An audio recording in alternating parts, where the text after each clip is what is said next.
Hey everybody, welcome back to Entertainment Champions Podcast, the one podcast that takes our favorite in entertainment, like movies and games, and puts them in a tournament against each other and skip. Anyway, it's end of year, so we're not doing any of that shit. So this is just another top 10 episode. Don't tune out though, because these are fun. And if you tuned in at all, hey, because you're like our second listener. Besides, we have two now? Besides one of us. I'm zoned out there. I'm sorry. I barely even listened to us as we talk, so... Yeah, I don't even know what we talked about last time. So this week we are continuing our year-end discussion of things in general, top 10 lists, and this week it's our final episode of 2018. Woo! Oh man, what a journey! What a year! Sorry. Yeah, it's good, man. So a lot of brain cells this year. Yeah, I 100% did. Yeah. Venom. Thanks, Venom. I don't know. I don't know. That should you should have been saying thanks Aquaman there, but you know we're gonna. I'm gonna wait. Venom is the new DC movie. That's true. God, 2018 is the year of the Cincinnati Shuffle of movies being terrible. The year Sony continued to be very okay with their properties. Hey, I mean, no, but Spider-Verse is a Sony property, so that's good. Yeah, that's why they're still okay. In the right direction. Yeah. That's true. That's fine. That's why they're still okay. Yeah, it brings it up to okay. The bar was so low. Yeah.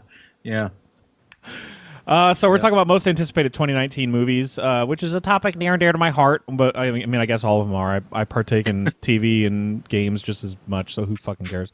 Not just as much as movies, I guess, because I'm at like 150 movies from this year. But whatever, that's fine. That's fine. It's just a normal number, right, guys? It's not that many. Sure. It's totally normal. That's a normal number that everybody does. 150 movies from. You were like over 200 last year, man. No, I was at like 160. I wasn't even that high. I wasn't. Oh, okay. Yeah. All right. I was around the same number, honestly. It still feels amateur to me, but that's just me. Yeah, wow, you guys. Wow. Do we combine even equal Jeff and not unique movie views, but like total movie views? I don't even think so. No, I don't even think you and I together reach where Jeff is at. I'm at 67 2018 movies this year. I'll be at 65 probably by the end of the year. Okay. My goal is now 75 or 80, which is going to be a chore, but yeah, sure. Is it a chore for sure? It's like chopping wood for dead eye, let me tell you. Shit. Yeah, not playing the game. That's what's better than that. Red Dead 2 sucks, but not as bad as Bodyguard. Yo, Mom. Yeah. Excuse me. Guys, I canceled watching Bodyguard to watch this show, so to do this show tonight. So yeah, good thing because Bodyguard sucks. It's so bad. Yeah, it's so bad. To like two random people. Episode. Like I don't get it. I definitely don't love that show or Red Dead 2, and think people are totally wrong about that. So yeah. Me neither. Yeah. I definitely wouldn't want to spit in the face of people who don't like this stuff. I definitely wouldn't. I wouldn't do that. It's just so rude. No, you know? It'd be terrible. I guess I should pull up the order. I don't remember the order for this week. Why did I unpin that from the taskbar? I didn't mean to do that. JD again. Yeah, you're right. Probably. Every game episode, it's. I'm starting to think something's up. Yep. Sabotage. Listen, I'm first this week. Okay. Okay, so here we go. We're just going to go 10 through 1 individually, and then before number 1, do honorable mentions like we always do. So I'm Jeff, joined by JD and Kyle. I know it's late for that, but I don't give a shit, because we've done like 100 of these. I don't give a shit. Give a fuck. All right. Give a shit.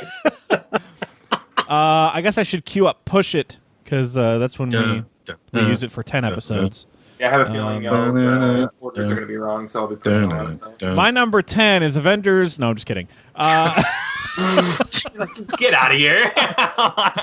I'm just kidding. It's Star Wars. No, I'm just kidding. So my number 10 is You Are My Friend. Oh, dude. Where am I? Because we synced. Oh, we synced. You next? Yeah, you're last. If you ain't first, you're last. That's the rule. Right. No, I'm just kidding. Right. You are after me. Cool. But yeah, You Are My Friend. It's the Tom Hanks playing Mr. Rogers joint. I mean that's pretty much. I'm sold. All we have That's all we need. That it exists. America's Dad playing America's Dad. I'm in. Yeah, exactly. Yeah, exactly. And here's the thing with this too. It's also directed by the the director of Can You Ever Forgive Me, which has been getting a lot of buzz this year. I haven't seen it. Sorry. That'll probably be like on my short list of shame for 2018.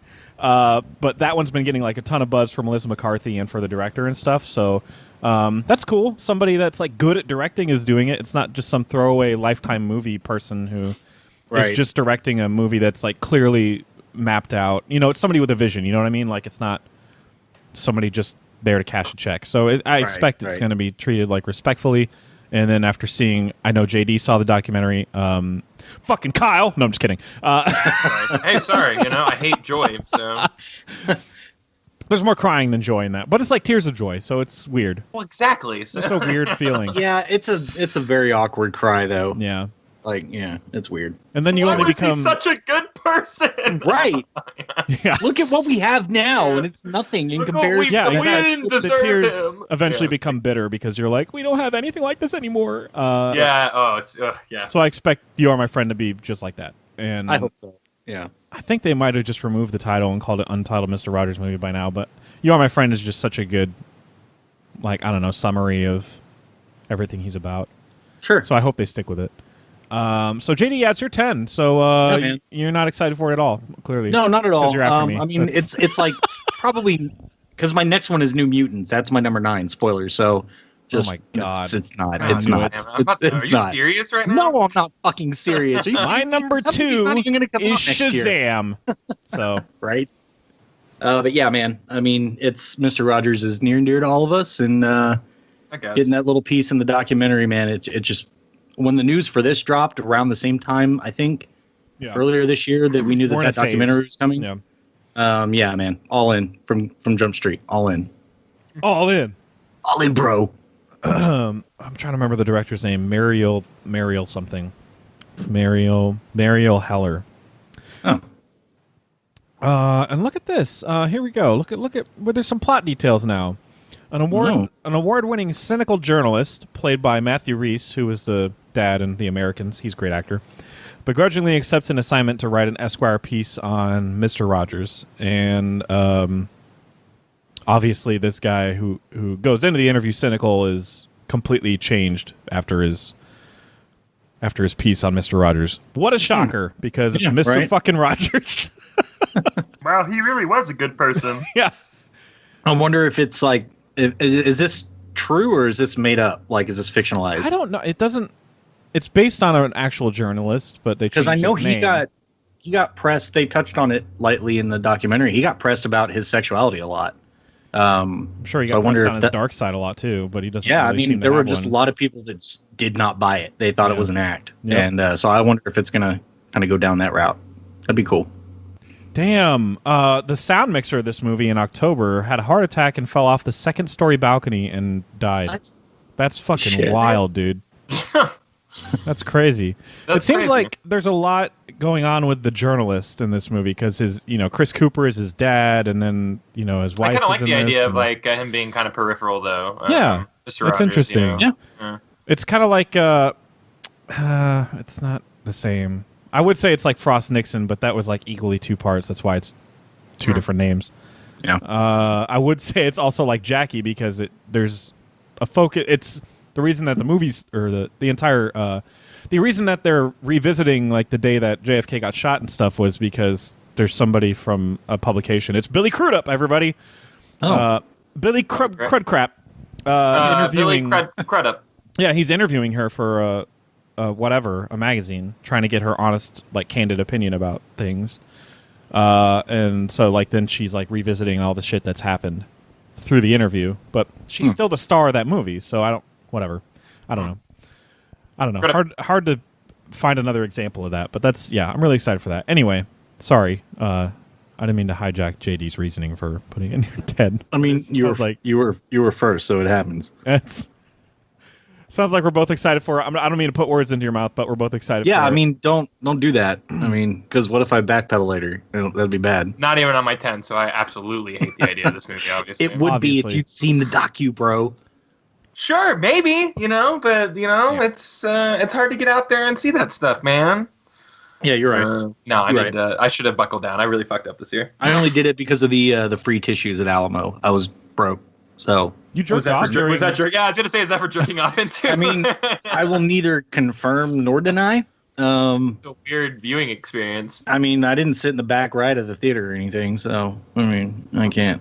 Whatever. Don't worry about it. Hey neighbor, can you check this out real quick? Won't you be my neighbor? Now turn to your neighbor and jerk him off. It's like, is this an interactive movie? What's happening here? Never cross the streams, Ray. That's just called being a friend. Everyone got real friendly in that theater. So, Kyle, what's your incorrect number 10? Since clearly... It definitely feels incorrect. I did have the Dragon kidding. Ball Super movie on that, and then I go, didn't I just say that for like I cheated literally just last episode and was like, yeah, that's my most anticipated winter, like movie episode, maybe a few episodes ago. So I'm not going to be a cheapskate and go with that. I'm actually, because I'm so smitten by that new trailer, the Lego Movie 2. Oh, nice. Honorable mention. Yeah, cool. It actually beat out what I imagine maybe is going to be on your list, Toy Story 4. Toy Story 4 I just know is going to be good. I'm like, okay, the excitement levels are not there for me yet, and that means nothing about my excitement for the movie. I'm just saying, the marketing hasn't really kicked into high gear where I'm like, you guys, so it exists. I know it exists. My excitement for Lego, however, is very high. I really like the first movie a lot. I think this movie looks really fun. I love Chris Pratt doing Chris Pratt like characters. And being a raptor wrangler and a space cowboy or whatever, I'm all about that. This movie just looks fucking charming as hell, and I'm so pumped for it. I was really late to the party on Lego Movie. I saw it I saw it on DVD or whatever. I'd seen it in theaters, and people were like, it's really good, and I finally checked it out, and I was pretty blown away by it, to be honest. But yeah, that's my number 10. I'm really excited for that sequel. That's a real good one, man. And the voice cast expanded. I can't remember who else is all in it. I know Tiffany Haddish plays the bad guy or something. The one who can be whatever they want and transforms into a squid in the trailer, and then they're change back to a unicorn. I'm trying to remember who else is in it, but whatever. That's whatever. It's not the point. It just looks really funny. And yeah, that's why I want to see it. I just want to see it because it looks really fucking funny. That's it. And if both trailers aren't repeating jokes, and they aren't, then it's probably just chock full of jokes. So I'm excited for it. Yeah. Lego Batman really blew me away in terms of its joke per minute ratio. It was pretty solid. It really was. Laugh out loud funny too. Just very, very funny. Yeah, and when I saw it in the theater, it was adults laughing at different times from kids. It was much like Into the Spider-Verse, where people were laughing at different times. If you got the deep cut jokes, then you were laughing. There were 6 people in our Into the Spider-Verse viewing, and it felt like it was a full audience. How loud everyone was laughing! That's awesome. How funny this movie is. Universal laughter. It's very, very funny. Yeah, and I'm right next to that old folks home that I always tell you all about next to my theater. So 3 of those people were over 100. They got fussed over. And they were still laughing, and the other 2 were 2 girls, and it was me and my buddy. So it was just it wasn't it was 7 of us in there. It wasn't that many, but everyone was laughing so loud at that movie. It was, so I hope that captures this. The Lego movie captures that. Same just here. That laughs. Yeah, every time I've gone to a showing and they show the trailer, and then it has to be kind of more than half full for me to determine how people are receiving it, but there's always laughter at the right parts. So clearly it's, I don't know, it's touching the right Chris Pratt button for everybody. And goofy good guy voice. Oh, hey everybody! Oh, I don't know. It kills me for. Oh my god, a shooting star! Oh, jeez, look at that! It's almost like a star Z's a little bit. The thing. It's so cool. I was laughing so hard at that. This fucking trailer, man. I'm in the theater laughing my ass off. It's so good. It's so cold. Oh, I'm sorry. Are you brooding? I didn't mean to interrupt you brooding. Everything used to be awesome. So my number 9 is Us. Oh, slight push. Oh my fucking god! Now I gotta cue up the track like a cuck. Yeah. Let's push it. All right. More than a slight push. I don't know. Yeah, more than a slight fine. push. It's fine. We're here. It's fine. What's number 9? This one will definitely be a push. Lion King. What the fuck? Yes, that's a push. Okay. Push for me. Fuck is wrong with you? Racist. What's wrong with you? Racist Really? piece of shit. Yeah. Just kidding. Sorry. I'm racist Lion because King, I do like you know this everybody movie. in that movie is black? You fucking racist. Oh shit! I'm supposed to like it. Okay, sorry. Sorry. Okay, number 1. Fuck. Sorry. I don't care about sorry. Hey, My sorry. bad. Sorry. Ooh, sorry. I forgot to tell you guys about my unintentional. Well, no, actually, it is totally intentional. I don't know why I just lied to you guys. It's a rule I created for this list because Disney is literally remaking and releasing 3 movies next year. So I picked one. Yeah, and then also Marvel is doing 3 movies, so I picked one. Yeah. So I didn't want Disney to like totally. They dominated my list before. Disney dominates my list. I did not follow that rule. I'm sorry. Oh, that's fine. We set our rules the way we want to. So that's true. I just wanted to point that out in case people were like, "Where the fuck's Aladdin?" Which, by the way, Aladdin wouldn't be in this now. After today's poster, off the list. No. Like, okay, Cozart is the biggest Disney fan I know. Like, you could not put something Disney in front of him and him not be interested. He's like, fuck that movie. That looks terrible. Yeah. I hate the way Will Smith looks so much. What you said, one of y'all said it looks like he had a shit hanging out of his It does. at the back of his head. It's so right. Weird. Just everything about his entire aesthetic, just like I hate it. It looks so bad. It's really bad. Man. And then knowing that he's gonna be blue later, like, why? Yeah, why would you release pictures that you would have to clarify the same day? Right. That doesn't make any sense. It doesn't make any sense to me. Please see our movie, but we just shouldn't be just doing know Blueface. XYZ Ridiculous. about this picture or whatever. Oh, it just feels like a dirty cash grab to me. Yeah. Yeah, it 100%. literally feels like, oh, this is just going to be shot for shot remake then. Well, and see, I don't feel mind really that, like, cheap. because Lion King looks like it's going to be a shot. I don't really mind that. Like, if Yeah. you're going to do shot, and I know people are like, oh, just tell a new story. And, I'm all about that, too. Probably not going to happen. So, Yeah. these are probably going to be shot-for-shot remakes with very little liberties, but It doesn't feel like Dumbo will be, so I got to Dumbo, I don't think will. Like, Dumbo looks really different to me. It Yeah. looks like they're trying to do something very different with that movie, which is very interesting to me. It actually looks like it's got a little bit of heart in that movie. But Yeah, I'm kind of surprised because, like, when they say Tim Burton, I'm like, oh, boy. All Me right. too. I Same roll old my eyes so bullshit, hard. different day. But, like, then watching both trailers, I was like, why am I getting, like, slightly emotional at this shit? Like, it's just... maybe it's the score combined with all the imagery. It's just... yeah, man, it actually looks pretty decent. Like, I'm like, holy shit, they did something different. Which is good because Dumbo is a much older movie compared to these other ones that are being remade this year. So that's cool. Anyway, sorry. Us was pushed, and then JD's number 9 was something cucky and incorrect. Something cucky. Okay. All right. It was a racist Lion King being low. And, I just said that the best black director from last year, I'm pushing his movie up. Maybe not best. Yeah, black but not director. because he's black, though. You Well, you don't know my are motives. just trying Maybe I'm hard. just I don't trying know to what I'm doing. appease I don't know what I'm Our saying. demographic. I don't know. So Kyle, what's your number 9? my number 9 is maybe a push. Knives Out. It's not No, my it's list. good. Yeah, Honorable mention. I'm excited about that This- movie. Is this? This is that Ryan Johnson movie, and everyone's gonna shit on because it's Ryan Johnson. Oh, damn it. I couldn't recognize it by title. Y'all mentioned that. Son of a bitch. Yeah, it looks. I mean, I don't know what it looks like. There's no trailer or anything like that. But Right. like this guy. This guy's like he's got a perfect record for me. Like, has done no bad. Same movies, in here. my opinion. No childhood No ruining. bad movies at all. Zero Yeah. bad movies for me personally. So it's just like, why would I not be excited for this? Yeah, this director's like, for me, he's proven himself as someone. Same. I'm just like, yeah, I'm in. I'll buy a ticket to that one. I don't care. Oh, it's about ballerinas or whatever. Sure, Fuck it. Yeah, I'm in. I'm in on this director, so I'm excited for it. Know very little about it. I'm excited to see like a trailer for it or people in costumes or something, people on the set or something like that. But I just know just slight premise and Ryan Johnson being attached to it. Who's writing it? He did. He Ryan did Johnson great. did, yeah. It's his project. Yeah. It's his little baby. He's only ever written and directed his own stuff. That's right. Maybe Yeah. that's why I gravitate towards him so much because I really respect that the writing, directing, not duality. That's but, fucking doing hard. both. It's very hard. Yeah. Yeah. Especially when you're like, Sometimes as you're directing, you're like, well, here's what the writer intended, but it's like, well, that's what it's literally me. Yeah. Yeah, and it's hard to like maybe separate yourself from the script and the directing duties. Like it's like where does one end and the other begin? So it's like I respect the shit out of that move. So like, Especially because you're supposed to hire a script supervisor in every I wonder if he's like, nope.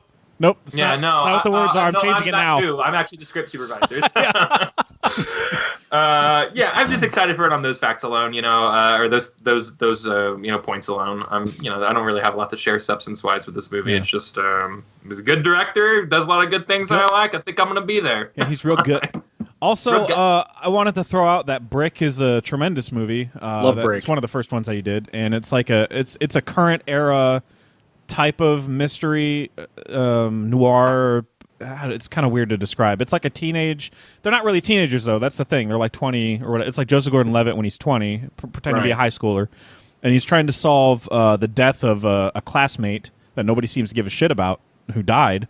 And just the way that it's done is very much like from old school noir, where everybody's fast talking and stuff like that. And the vibe is very much like, that old jazz type soundtrack, even though it's like current era high school.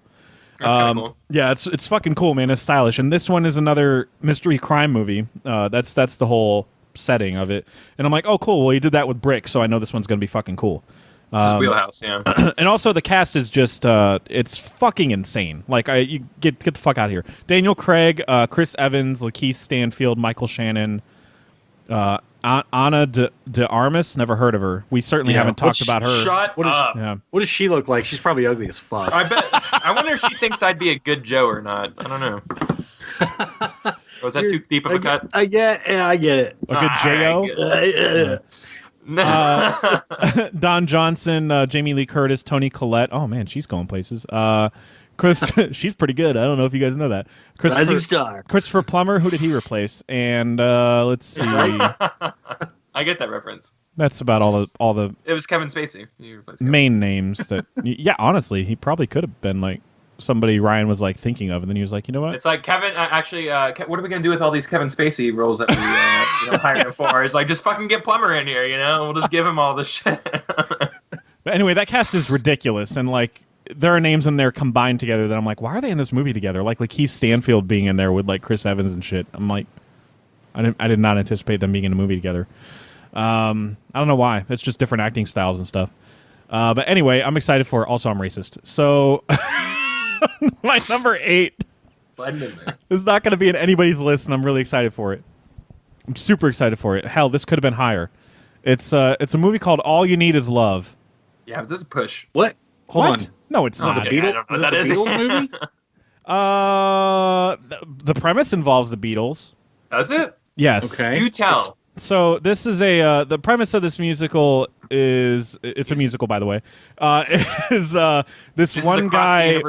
This one guy wakes up in a world where like only he remembers music from the Beatles. Only he remembers it, so he uses that opportunity to kind of like get rich off of it. It's like the Hot Tub Time Machine. Oh my arc where Craig Robinson. Are you fucking serious? like just goes back and makes money off hits. I mean, it's been cast, right? Yeah. They're making it and stuff like right now. So who's in it? Hold on one sec. I'm trying to pull it up. Here it is. All right. Himesh Patel, the guy who just got kicked off of a stage for making a non-racist joke, is in it. That's cool. Okay. So yeah, songwriter wakes up one day to realize he's the only person in the world who remembers the Beatles. To use this knowledge, he plans to become a major star. Lily James is in it from Baby Driver. Okay, I like her. Yeah, I like her. She's fine. Ed Sheeran, everybody get out your pitchforks. It's a new one. Oh my God, what is he doing? He has the gall to show up in something else? You know what? He wasn't even born when the Beatles were making music. Takes me right out of it. I'm just told. Did those Beatles have red hair? I don't think so, mister. Jesus Christ. Everyone knows Lannister doesn't have red hair. Bet he doesn't even pay his debts. Kate McKinnon is in it, which is a good call. I like her. Also, Ana de Armas. What is she doing? What the fuck? What is going on with her? Okay, cool. That Brazilian hot mess is in everything now. Yeah. She must be slightly attractive. I don't know. I bet she got a lot of calls after Blade Runner. I bet she did. I think maybe. I would love to be her agent. I would love to be, after I saw that really, let's just call it artistic sex scene. Hey, you're not wrong. I was like, yeah, you're gonna be fine. Oh, look at that! Lamorne Morris is in it too. He played what's his character's name on New Girl? Winston. Oh, I like him. Yeah, he's good. He's great at improv. In game night this year. Yeah, for sure. Yeah, he was hilarious doing the Denzel impression. Oh my god, the Denzel, that whole bit is like bit of the year for me. Like, yeah. I fucking love that whole thing, man. In my house, you lied to me. So fucking good. I didn't even tell you guys the main hook as to why it's so high on my list. Danny Boyle's directing this. No. Yeah. Holy shit. Why would you not share this information?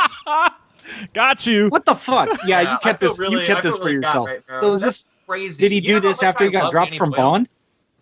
I think he was doing it in the middle of all the Bond stuff. He's probably gonna do Bond after this. Yeah. And I think Richard Curtis man. is producing this. I'm trying to remember who that fuck that is because I've heard the name Richard Curtis as a Jeff, producer. Correct me if I'm wrong, but you and I have a strange fondness for Sunshine, right? Am I off base on that? I love Sunshine. Yeah, I like it a lot. Yeah, okay. I thought so. Yeah, that's Danny Boyle. I really like that director a lot. I like 28 Days Later. I like like Trainspotting. You know, like I like Trainspotting too. I still need to see that. You said it was really good. So good, man. Richard Curtis is producing this. He's a famous screenwriter. He wrote all the Hugh Grant shit. Like all the 90s Hugh Grant shit. He wrote all that. Like Notting Hill and all yeah, that shit. Exactly. Four Weddings and a Funeral. Bridget Jones' Literally Diary wrote all that. those same movies that are the same exact plot, but they got made 100 times. Yeah. With Hugh fucking So Grant. it's like a big deal that he's writing for Danny Boyle because especially a musical because he's written. I don't know. His stuff is very musical-ish, even if it's not a musical. If that makes sense. Whimsical. Like the love he wrote and directed Love Actually. I don't like that movie, but he wrote and directed it, and it's kind of plays out kind of like a musical. Dare you? You know? You don't like Love? I've never seen it. I don't know why. No, About it. I hate it. Actually, That's a Christmas movie, right? unfortunately, because people won't shut the fuck up Yeah, I was about like, it. I know people have been talking about it a lot lately. I'm like, oh yeah, that's right. It's on Christmas. Fuck. It is seriously. People only talk about that movie during Christmas, and that's why I know it's not a good movie because you only bring it up during Christmas when it's like everyone feels obligated to watch it. So Sure. Go. So yeah, that's my number 8. Sorry for taking too long on that. Jamie, what's your number 8? I don't know. We're bringing the gang back in Zombieland 2, boys. Oh, that's a push. Oh, all right. Really? Push y'all? Really, guys? Yeah. What are we doing here? What are we making lists or what the fuck? I don't All know. right, I didn't know we were making wrong lists. I didn't know we were bringing our fake funny list to the. Oh, okay. All right, all right, guys. My next I one. see. Holy shit, this is great. My next one is Dark Phoenix, guys. No, I'm really excited for Zombieland 2. We'll get to that. That's fine. What's your name again? Kyle. What's your number 8? Carl. My number 8 is you guys. I don't know if you know this about me, but I'm a Disney cuck. Apparently, I didn't know we were doing a non-cuck Disney list here, so I put Captain Marvel there because I'm excited for that movie. Yeah. How much are they paying you? How much are they paying me? Yeah. Peanuts. They're paying me peanuts. Oh, okay. Well, I would take that. I would take like a button that just says Captain Marvel on it, not even in stylized font. No. It's like the wrong font and the wrong color. It's like Comic Sans bullshit. Yeah, you get made fun of for wearing it, but you're like, whatever. Whatever, man. Disney's a shit. I would go around telling people. I'm assuming this is not a push. I can just. No, yeah, you can keep going. That's the one I chose to cut from Marvel. It's my first the Marvel movies. Huntman. Hunman? It's your number 11? 11. Just know everybody that I'm excited for all Disney movies, but I just had to pick which ones I'm most excited for. Yeah, our list would have been nothing but Disney and the Jordan Peele movie if we allowed every entry in. That's true. We went with our hearts, yeah. So in the Scorsese movie. I forgot to put that Jordan Peele movie on my list. That's fine. no. There's no way we would have had room for it. That's fine. No, I would knock off Lego. Who gives a shit about that movie? Fuck least we you, have dude. It was a trailers buy. like I had that. Dragon Ball Z there. You're a buy, Let's Lego. not pretend you're fucking excited buy. for it. Yeah. I have us high in my list, and I've seen 2 pictures. So what does that make me? Yeah, Like I'm an really idiot. sorry. Just You're know, such a everybody, that would tryhard, be JD. like my number 5 if that were, if Damn. I was thinking with my thinking cap or something. There you go. Captain Marvel, though. Yeah, good trailers. So, well, I mean, I like the second one was I like fine. the but first yeah. trailer. The second trailer, it's there if you want to watch it. I really like her going like crazy at the end. She blasts a lot of fools. I want to see that like a lot. Like I just want her to go Mohawk like Super Saiyan and then like blast a whole bunch of people. Yeah, dude. Yeah. I don't know. I really can't get she's got amnesia and she's getting her memories back from being a human, but like, I don't know. I don't know how into that story I am, but I'm not into it. So I don't take that as a negative thing. I'm just like, okay, that's a thing that they're going for. Yeah. So They and gotta Sam explain. Jackson. They gotta explain her absence somehow. Absolutely, yeah. Sam Jackson, and this is not a racist comment. What black magic are they using to fucking like make him look so young? Like it's so crazy. Unrelated to race. It's just we're talking about dark magic, not. Somebody put a picture of him up next to his character in magic, Django. like not literal African American magic. See what this world has done to us? I know. Now we have to fucking clarify like old actual things. I think it's amazing. Yeah. I think I brought this up in the group, but I was just like, you guys, look how far we've come from fucking the dude in Tron Legacy. Oh yeah. We have come What so a mouth far. on that fucking thing, Oh, man. it was just so bad. it was Uncanny Valley all day, and the Uncanny Valley is something I thought we would never like surmount. Honestly, I just never thought like something would always just be there. You know, I don't see that at all with like the Sam Jackson Yeah, me face, neither. like at all. I'm like, oh, we cool. haven't He's seen- literally young again. Good for him. I haven't really seen Phil Coulson yet, or at least like I know they showed him for like a second. Yeah, but, he's like, got hair. That's about the only thing I know. Yeah, right. He looks like a young guy anyway, so Yeah. like that's not gonna be too much of a transition. right. But like, I'm really excited for this. I think this is. I think it's gonna be good. I have no idea who these directors are, at all. Thanks for giving new people a chance, Disney. I hope it works out. Yeah, but it's my least favorite. It's my least hyped, like Disney, Marvel movie that's coming out next year. Obviously, it's stacked year next year. It is. It's crazy. So you hate it. Gotcha. Exactly. That's Because there's a woman in it. She doesn't smile or talk, so It's just the whole movie is Sam If she Jackson beats up an old interrupting lady, her, going, I think what you mean to say is, that's the whole movie. Those directors, I watched Mississippi Grind, which they did before with Ryan Reynolds and Ben Mendelsohn, and that's a pretty good movie. That's an indie movie, and it's just it kind of goes along with what Marvel's doing, where like they're not casting, what do you call it? Announcing indie directors to take on the smaller projects. Like the director of The Eternals is somebody that did a movie from this year called The Rider, and that's like a super indie movie. Like she casts like not even working actors in it. She casts like real people. It's a good movie, but it's like that's the Marvel strategy now is like people that actually have a vision or a unique voice to do movies, and I'm pretty excited to see what they do. Good. Anyway, my number 7, not excited for Captain Marvel at all. Clearly, that's why it's not mentioned. My number 7 is probably a push. It's Godzilla, King of Monsters. Let them fight. Yeah. Are you wrong? Can we push that? Yeah. Okay. All right. I'll just live in my wrongness. Click the wrong button. So, JD, what's your wrong number 7? Oh, it's number 7. Sorry. My wrong number 7 is Us. Is it really? Oh, okay. Yeah. Even though it's my number 9, we're going to push it again. No, I'm just kidding. No, not again.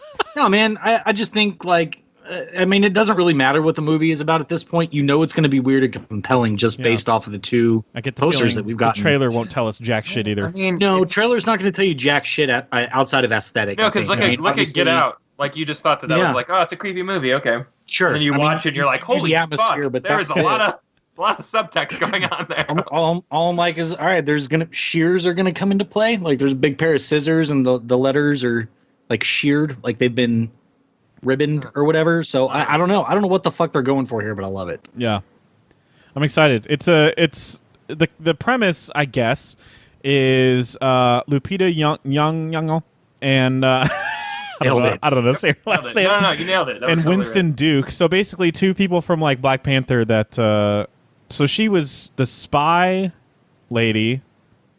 I can't remember her character's name in Black Panther, and Winston Duke was. She's like she's Black Panther's like Squeeze, right? Yeah. Like, Yeah. Can't remember her name though. Lover gal. Yeah.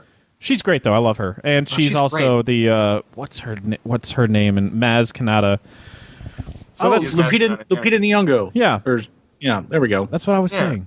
I know, that's what Jeff said. Nyong'o. Yum. Yeah, that's what Jeff said. Yum. Chill out. Yum. I'm Yum, racist yum. for mispronouncing that. Winston Duke plays. Now I can't remember his main character's name. I know they don't call him Manape in the movie, but that's his. Okay. What was that guy's name? M'Baku. There we go. M'Baku. That's right. Yeah. No, you nailed it. Because they removed the Manape moniker from the movie, but obviously on purpose. Because that sounds that's a little questionable. move. But yeah, they're in it and they're together for some reason. Fucking Lupita Nyong'o's like betraying T'Challa, but that's cool. That's fine. Whatever. So they're parents and they take their kids to a beach house and then with people that they're already friends with. Elizabeth Moss is one of the friends, and Tim from Tim and Eric is the other one. Yes. Wrap your head around that. Yes. No, I'm already in. I'm in. And then some fucking weirdos come in to interrupt their time away, their vacation. So it's gonna be weird. Tim Heidecker's gonna be in like a creepy movie. Like Yeah. that is so. You're blowing my fucking mind right now. Like.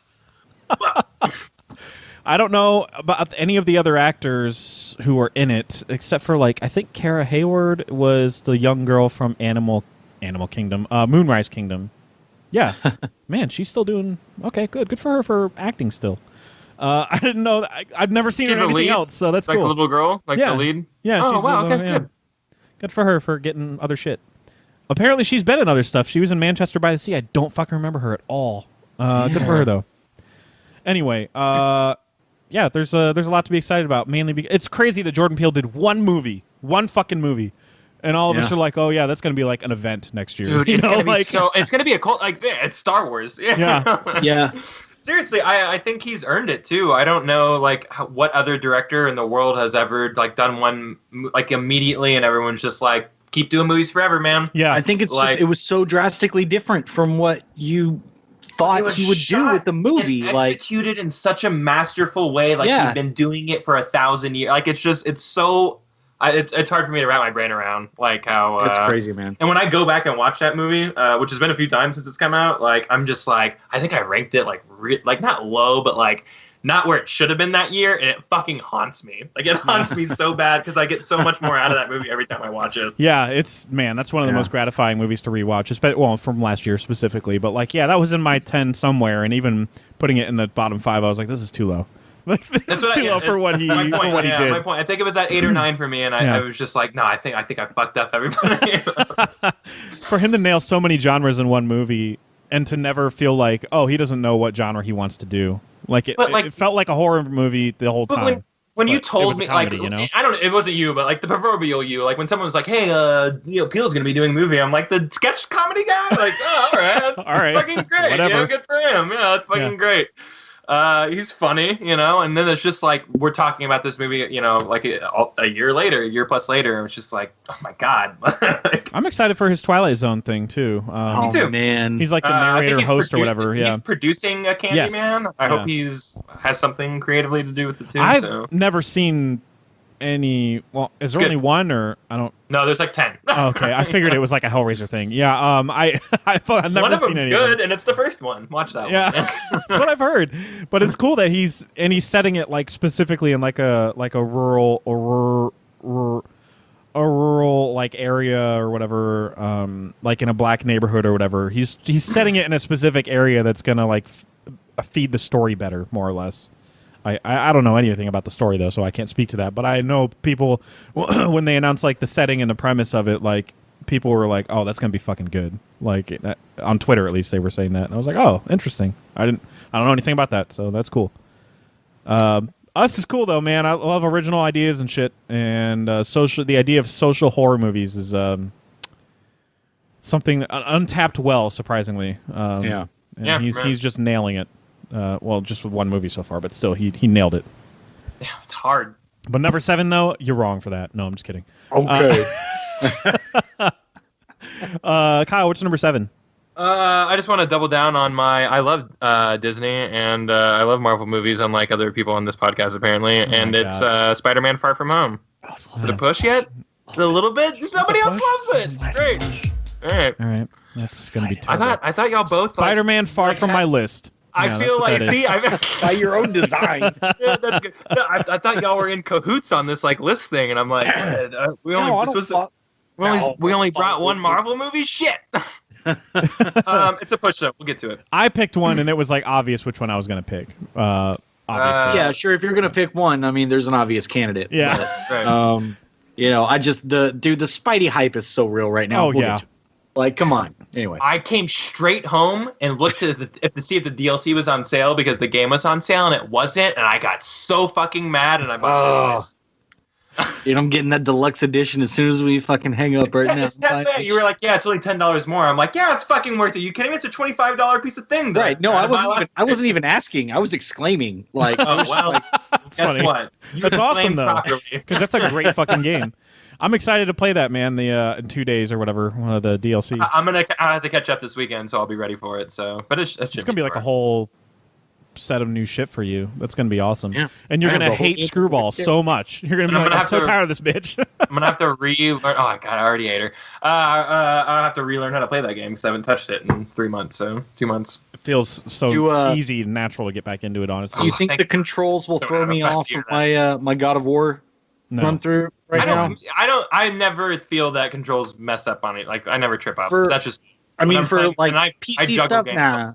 It doesn't bother me. I can usually juggle like 1 or 2 control schemes, but I find it difficult between Red Dead and God of War because left L3 is crouch in one and it's run in the other, and that fucking throws me off. Oh, okay. Well, like once I play one too much, probably more muscle memory than it is anything. You know. I mean, I can that's not right. I can overcome it in a second, but it always just takes me a little bit when I go back to the other if I'm playing like 3 shooters on top of each other or something, yeah, I'll get really confused. I'll be like, what the fuck is grenade? You know? Or something. that I understand. R1 or R3 or you know. But like Red Dead 2, God of War, and Spidey are so like different in terms of what you're actually doing in the game that I was playing like Spider-Man, Yakuza, Dragon Quest, something else all at the same time, and like I was pretty, but I've been playing on console controllers for a long time now, so like it all keeps pretty compartmentalized for me, which I can never say that word, so whatever.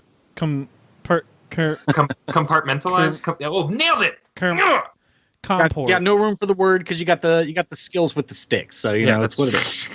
What did we just push? I don't even remember anymore. Spiderman. We were talking about top 10 best video games. So now it's your 6. My number 6 is what we just pushed. It's Zombieland 2. Okay, all right. Is it still a push for Kyle or? No, it's not on my list. I'm sorry. You didn't even. So for real? You didn't put it in your list? It's like my number 12. Oh, okay. Yeah. Yeah, this was this was talked about for a long fucking time. Like, I was genuinely concerned that we were just not going to get it anymore because they tried a TV show on Amazon that apparently failed like immediately. And didn't have the same people in it, obviously. And obviously that's why it failed. What it needs, man. It just needs the whole fucking stew the whole back gang in the pot. needs to be coming back together. Same pot too, Which is crazy to think of because like one of those people in the movie is a much bigger star than everybody else now. Yeah, like there's been a shift. Emma Stone is fucking huge. Jesse Eisenberg, right? Yeah. I mean, it's Abigail Breslin, right? He was fucking Lex Luthor, guys. Did you guys forget? It's Woody Harrelson in a bad wig, right? Doomsday back though. Oh my god, it was dope. Anyway. Yeah, how dare you insult Lex Luthor? That was a very interesting interpretation. It was actually his son, and it was actually very interesting if you just gave it a chance. I gave it like 5 chances. I watched that movie. I hate you that you watched that movie that many times. I watched it the theatrical twice just to be like, is it bad? Yeah, it's bad. And then I watched the director's cut a few more just for like, I don't know, whatever. I don't know why I do it. I don't know why. I'm like forcing myself to try and like it, but it just doesn't happen. But yeah, Zombieland 2, I'm really fucking hyped for. Same writers, same director. Same formula. And I'm curious what type of cameo they're going to give us, or if they're going to give us several. That would be a fun little thing. But at the same time, I would hate for them to like just keep revisiting the same well of jokes. You know what I mean? I would hate for there to be a formula. Skip, Like, do they have to? Right? There has to be, because Abigail Breslin is like 30 now. So she outaged all of us. Actually, she's older than us. I remember being a man and seeing her in Little Miss Sunshine, but now she's a woman, older than we are. She probably is legitimately 30 now, though. I'm pretty sure she's like closer to our age. I don't know. No, Emma Stone's our age. What am I saying? Emma Stone is definitely our age. Yeah. She's probably like in her mid-20s or early 20s. Yeah, she's got to be like mid-20s now. But yeah, I'm really excited for it. A great cast, and Woody Harrelson could have chemistry with a goddamn, I don't know, bear, a grizzly bear. I don't fucking know. Remember when he killed it in Solo, and that was like the most memorable part about that movie? Yeah, I do. He was actually pretty good in that movie. He was fucking great in that movie. Remember when he killed it in Venom? Let me tell you about the carnage. I actually, I closed out of that movie so quick I forgot to watch that. Remember when he played Kyle Broflovsky in Venom? I've seen the wig, that's for sure. I ducked out. Like, the second those credits started rolling, I was like, You're done. like, You're like Venom. Okay, I'm fucking out. I can't do this. I can't do this, Eminem. Sorry, you're ruining this Oh for my me. god. God, that song is so bad. I can be Eminem too, guys. Oh my god, that's the worst song I've ever heard in my life. It's so bad.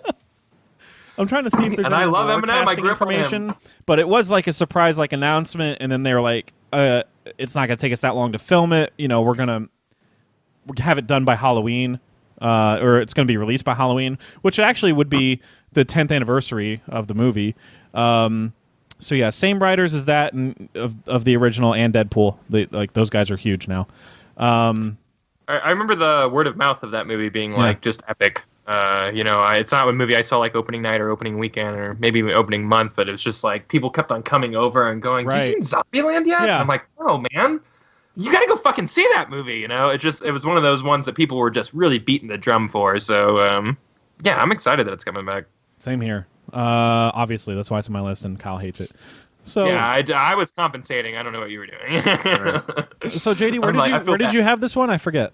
I mean, I don't know. What number do you want to call wrong, Jeff? I think it was number 8. Hey. Well, everybody's list but mine is wrong, clearly. Clearly. Very, very clearly. I can see how mine's wrong. I'm looking at it. I'm like, Yeah, everything I did was wrong. Every little thing you do is wrong. It's magic, Um, man. It's not wrong.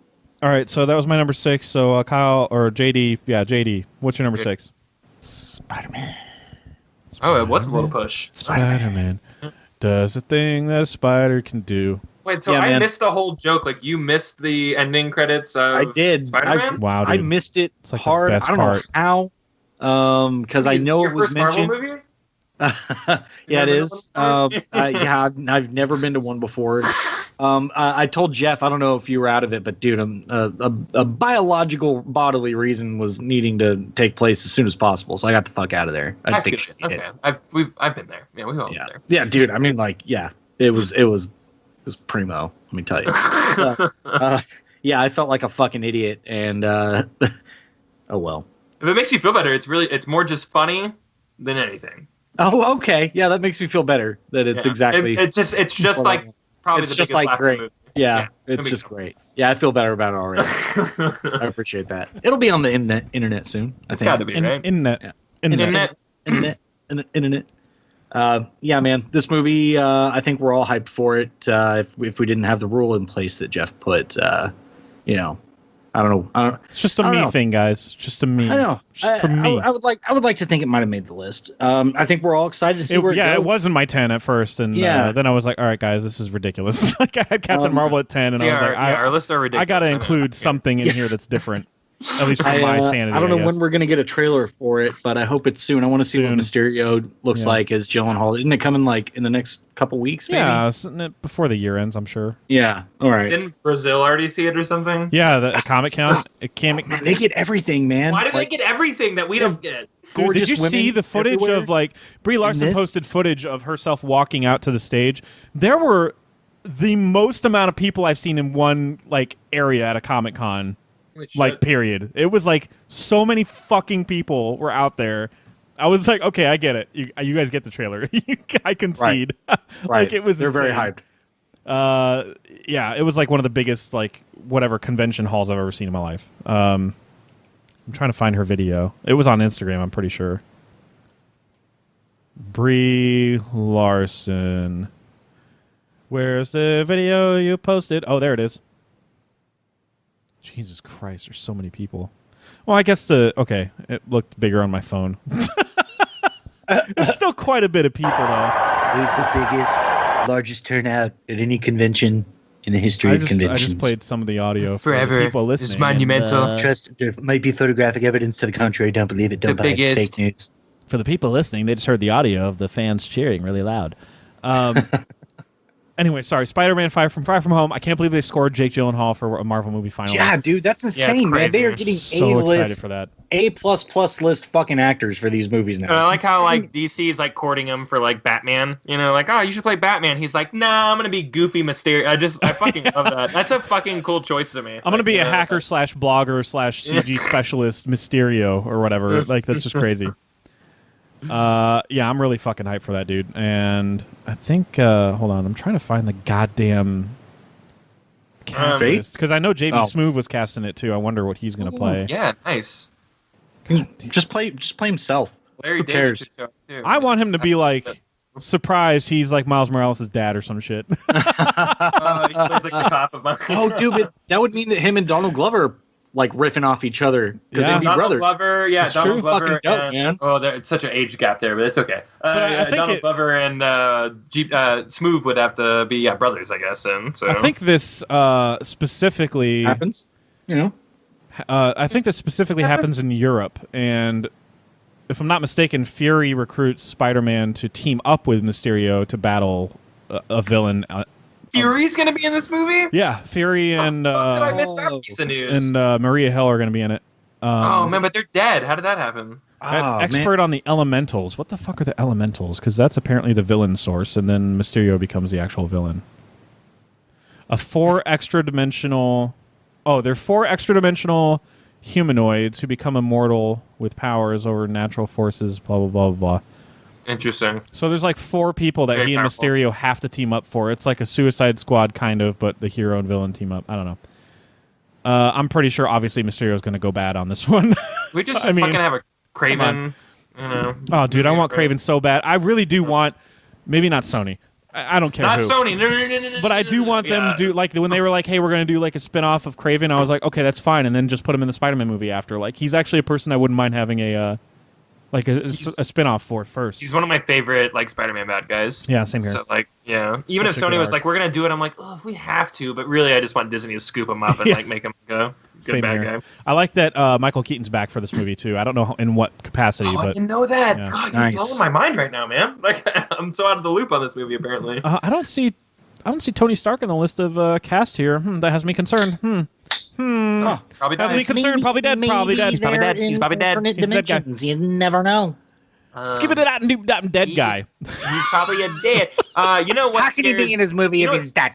And Jeff, maybe you can correct me on this if you have a little more information on this. But like, Disney has a 3-picture deal with Spider-Man. 3 major Yeah, like picture 3 deal? solo movies. Yeah. So like my fear is Into Spider-Verse is hot, and all of a sudden like Sony's like so Sony's like fuck, we could actually do Spider-Man stuff, you know. We're not going to let Disney renew their character, clause, whatever, unless there's ironclad like writing somewhere where they have to renegotiate the deal, which is common. But like, I just fear that like we're going to have this movie and then maybe one more Spider-Man movie, and he might be in a lot of movies in between or whatever, and that's it. And then someone's going to pull the plug on him or something. And like, I hate that idea. I hate that idea so much. So like, I'm savoring it now, like these Spider-Man movies, for whatever reason, thinking worst case scenario. Because for whatever reason, I don't know, it just it feels finite to me, like the Spider-Man deal. Yeah, it does. Even though it would benefit both of them to continue it, but I mean, they're just literally Sony just sits there and Disney makes them money because of that deal. Yeah, exactly. So like, maybe just still do your own Spider-Man movie like you're doing right now, and just make them animated and do your dumb Venom universe or whatever. Yeah. And then also let Spider-Man make a Venom, and also let Disney let you make money while you sit there and do nothing. Like I just don't want like the cord to get cut here for whatever reason. Yeah. But yeah. I'm Anyways, I'm excited for the Spider-Man. We're all in Spider-Man. Same mode directors or same director, John Watts, and I don't know. I think it's a different set of writers because the writers that did the first one, it was John Francis Daley and somebody else. The writers that did the first one went back and did. I think they got scooped up by DC, if I'm not mistaken, for that Flash movie. That's never going to happen. So, guess we got to be concerned about that. But yeah, I'm really excited for that, man. And who had it at 6? Was it JD? Yeah, I had it at 6. So you hate I had it at 7. Yeah, so clearly both you hate it. It's terrible. I mean, When do we start liking movies? Can you let me know? I don't think we What do. number on it? It changes every time. I think it's number 1 only. Yeah, only number 1. That's the only one you're excited for. So number 6 for Kyle then is it might be a push. I don't know. Captive State? Ooh, a little bit of little bit push. For one or both. For one or both. I wonder if Eminem's gonna do a song for this. Sorry. Captive State. Captive. It's a state of captivity. Captive. Gotta get your napkins. I don't know. Skip it up the napkins. Venom. Venom. Captive. Oh my god. Oh my god. Anyway, we're pushing. So my number 5 is The Lion King. Is that still a push? No. Absolutely not. I can't believe that's on y'all's list, to be honest. Fucking liar. Would y'all have a childhood? No, it's not a push for me. Why would I definitely wouldn't have it that high if it was on there. Really? I'm excited for that movie. It's just not my tune. Oh, I thought. See, here I thought when you were like giving JD shit too that you had it higher as well. Yeah, well, you know. No, he was just giving me shit just to give me shit. Oh, okay. Deception and discourse. I've been drinking. Man, you really convinced me. You didn't even have to go to my dreams to incept that shit in my head. The Lion King. I watched Mary Poppins. Is it Mary Poppins? I watched that movie. Yeah. And before that, they showed the trailer for The Lion King. And I shit cum. It was so good. It was like I had so many full body chill moments of like, yep, recognize that shot. Yep, recognize that. And then they play the iconic music that Hans Zimmer helped write, but he didn't want to originally. Yeah, no, not originally. No. And how do I do it? Animated movie. I can't do it. And and then the trailer ends with full-grown Simba coming out and like doing an actual lion growl, and I'm like, this movie's just gonna be fucking legit, dude. It's gonna be awesome. I cannot wait until us 3 grown adults are in a movie theater full of kids crying whenever Simba is cradling his dead father. I'm just fucking so stoked for that moment where we're all just sitting there in theater, like maybe not the same moment, but feeling the same thing at different moments. We should really try to synchronize. I know it'll be difficult. And they show a little bit of the stampede, like not obviously they don't show like Mufasa or no, but they show it and you immediately go, yeah, you go, oh shit, they're gonna show that. That's happening. That's fucking happening. Oh man, that's gonna be rough. I can't remember. Oh yeah, Scar is a chewing gum emoji. Oh, nice. I love that guy. Chewing gum emoji is one of my favorite working actors, so I'm fine. And I'm that. excited that Hans I'm so is glad back that for that's this like movie. just the regular nickname for him now. Yeah, thanks JD for that. I'm excited that Hans is back for this movie, and I think Beyonce joined to write a new song for it. Yeah. Which is I love when they cast like actors that can sing. You know, like because the original one didn't have that luxury. Like Jonathan Taylor Thomas is like. He didn't sing that shit at all, and Matthew Broderick. You don't think Matthew Broderick did either? Yeah. Are you kidding me? No. Are you fucking kidding? I'm kidding. Okay. He probably did because he does do Broadway, but like, I don't know. His voice didn't sound like him when he sang, so I don't know. But definitely not Jonathan Taylor Thomas. Yeah. And I like Seth Rollins as Seth Rollins. That's a fucking wrestler. John. That's how he sounds. Seth Rogen, different guy, playing. Which one's the pig? Pumbaa. Okay. Yeah. I loved all the advertisements for his movies in Spider-Verse. Did y'all see those in the background? Yeah. Did you see a shot? Yeah, of the I did. dead And one? Seth Rogen even saw that too. He was like, "What the fuck?" Dead of the Living Sean or something. Yeah, exactly. In the background, yeah. Dude, yeah. There's so much. I think there's a lot there for a repeat view when you can just like focus. I was watching for it, man. Like I saw it late. 42 pop up in the background. Did y'all see 42 pop up? The number of the spider. Yeah, it was the number of the spider, and it kept popping up elsewhere too. Kind of like How I Met Your Mother style, just not as like common. So sometimes it'd be like on one half of something and on the other half of something. It wasn't a countdown. It was the same number every time. But everybody go fucking see that That's movie. a less interesting stat. Thanks, If we should redo our superhero list, because that's a fucking list breaker. Like, dude, I have no problem saying it's the best superhero movie of 2018. Like, and it's, I don't know. It's my favorite animated movie of the year, and Infinity War fucking came out, man. What's wrong with you? Huh? Nothing. Don't worry about it. No, I was gonna say Infinity War came out. What's going on here? Yeah, I'm the Marvel corporate show over here. Yeah, but I mean, I don't know. Dude, just kidding. I have it above Infinity War actually. Yeah, I mean, the thing about those movies is like Infinity War, you just know is going to be good.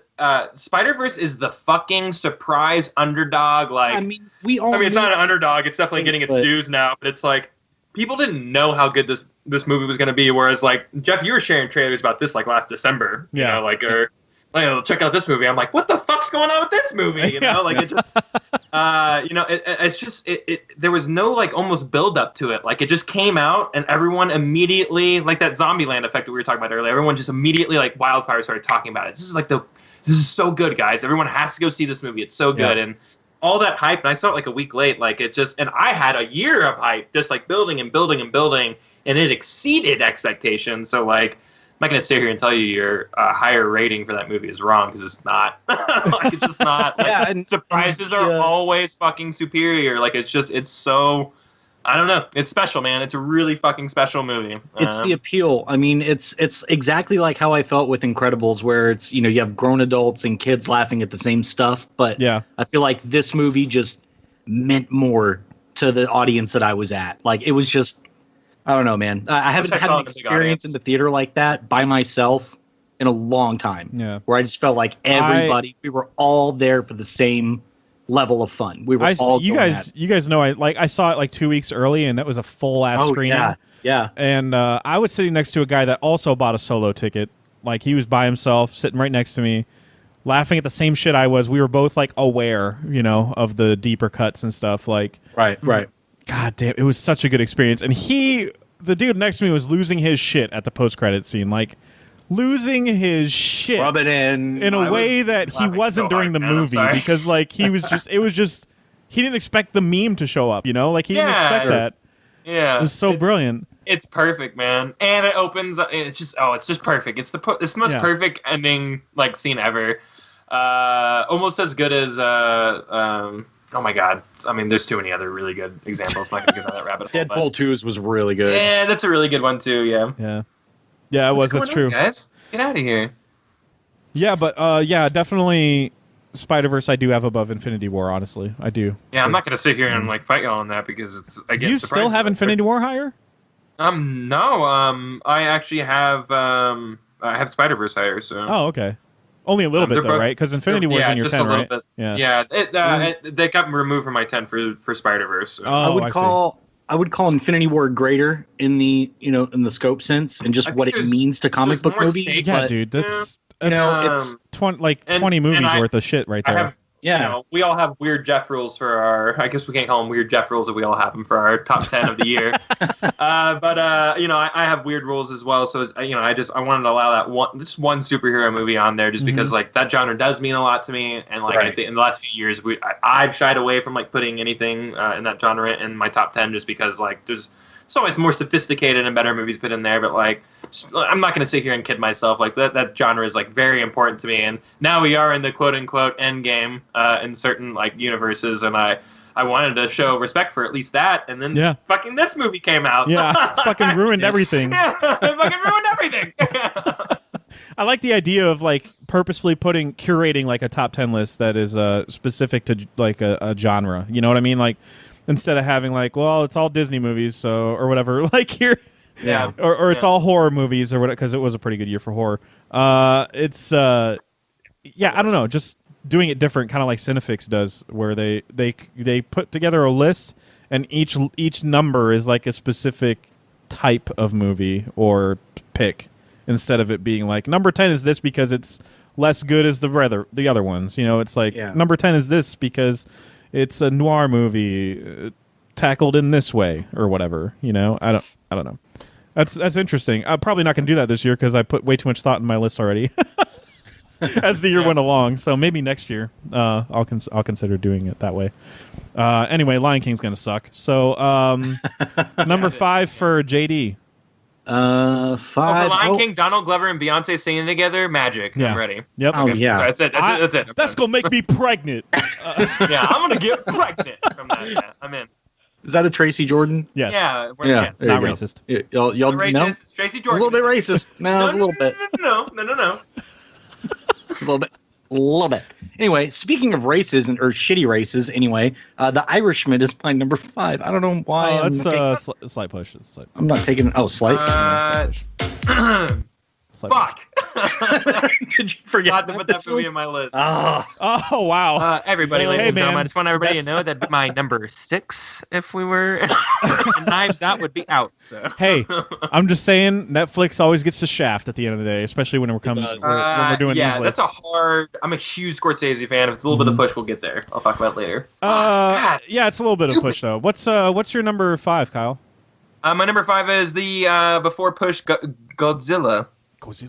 Let them fight.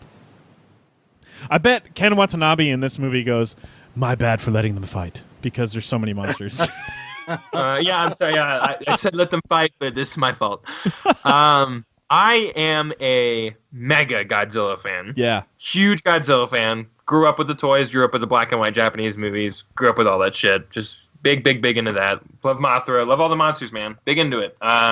This being like the battle royale of, this is like the version of this movie I've the kid inside of me has always wanted to see, you know, and I'm fucking like pleased as shit that we're getting this movie.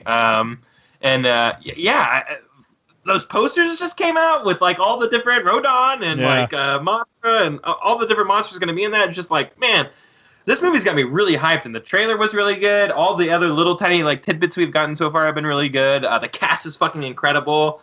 Papa Lannister's in this, man. You know, oh, yeah. Like we're getting down on that. Everyone is actually saying that that's Loki in the future or whatever. So that's seriously. So King Kong, like his character ages and becomes that character or whatever. People are saying that. I don't know if that's true.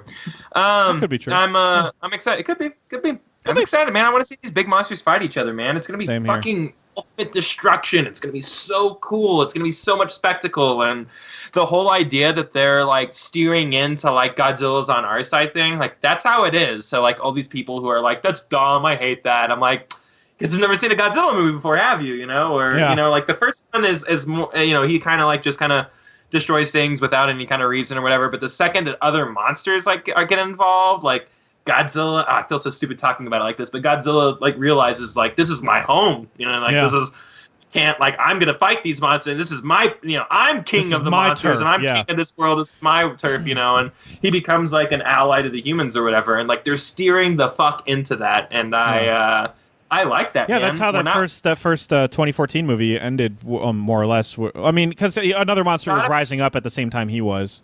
Yeah, and you know, him leaving without like causing any more destruction after he wins, and you know, the people mourning as he like is defeated and stuff. Like they really encapsulate like what to me a real like Godzilla movie is, and this ain't Matthew Broderick and Velociraptors in Madison Square Garden anymore. We're so far beyond that. You know, it's they did really right, even though they had Jonathan Taylor Thomas or whatever. Jonathan, what's that guy's name? Aaron Taylor Johnson. Aaron Taylor Jonathan Thomas. Well, he's gone now. Hey, to be fair, he can't sing either, so you're good. He's out, you know, and they killed Bryan Cranston like in the first 10 minutes of that movie, but whatever. Like, you know, the movie was still really good, and you know, I think this movie's just gonna be more of that. And he and Elizabeth Olsen were making shitty ass decisions for their kid.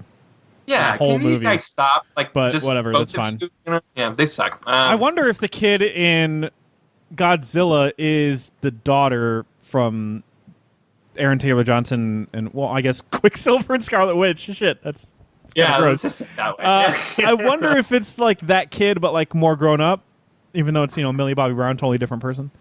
Or if they had a son, I can't remember. Because like she is the daughter of what's her face from The Conjuring.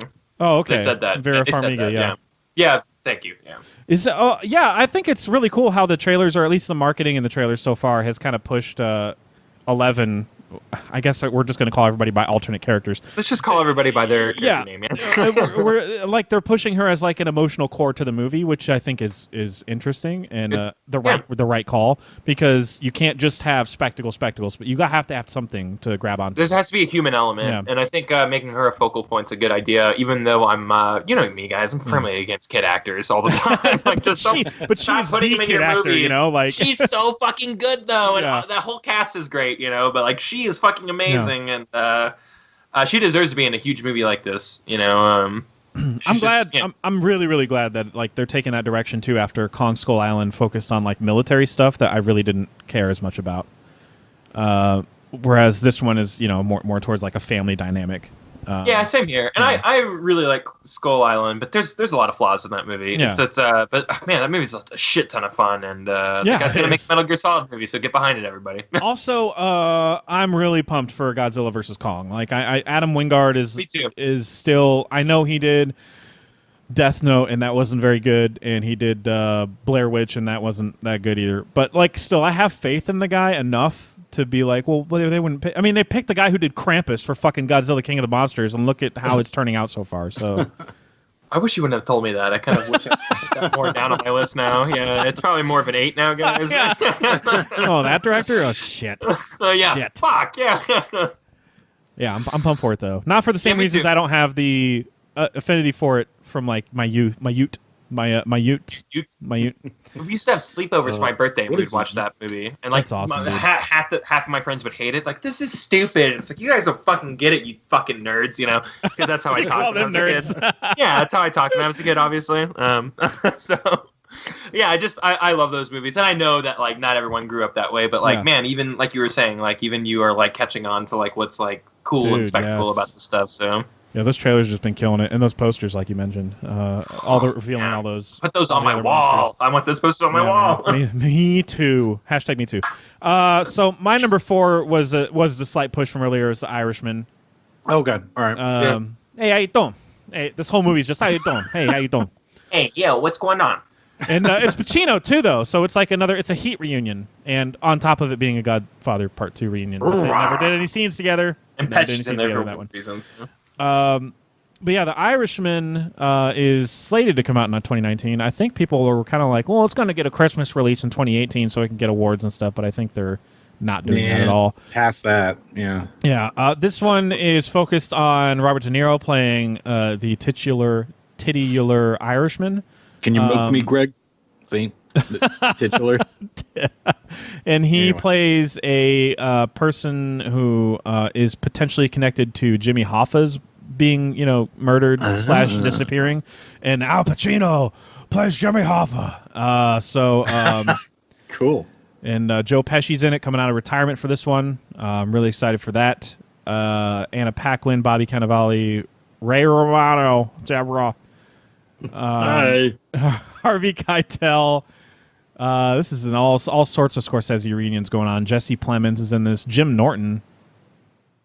Fuck off. Jim Norton's in this? Jim Norton plays Don Rickles in this. That's fucking awesome. What? Okay. That is dope, dude. I like him. I'm pretty sure I saw his name in the credits for like Mary Poppins Returns, and I was like, do they know what he did before? But I don't think it wasn't the same Jim Norton. It was like some fucking British guy. So that blew my mind. I was like, that guy? Like, you know how depraved his material is? Are you sure you want to do this? Yeah, that guy is sick in the best way, man. Yeah. He's great, though. Action Bronson is in this, too. I don't know why. Whatever. Dude, I love Action Bronson. He's a interesting cat. Weird. He's like a fucking, like culinary genius. Yeah, that's kind of weird. Like, and you're like... It is so he's like a rapper. Not it's so weird, Like it's such a weird combination of skills or hobbies. It's out of place, not off-putting. Yeah, because he knows his shit. Like, but he likes the crappy stuff that you and I like too. Yeah, like he loves all of it, the full fucking spectrum of food. He loves it. Obviously, he's huge. Not body shaming. They eat like one episode of his show on Viceland. Mm-hmm. They spend the entire day going to places and ordering the full menu for a crew of like 5 people, and just eating all of it.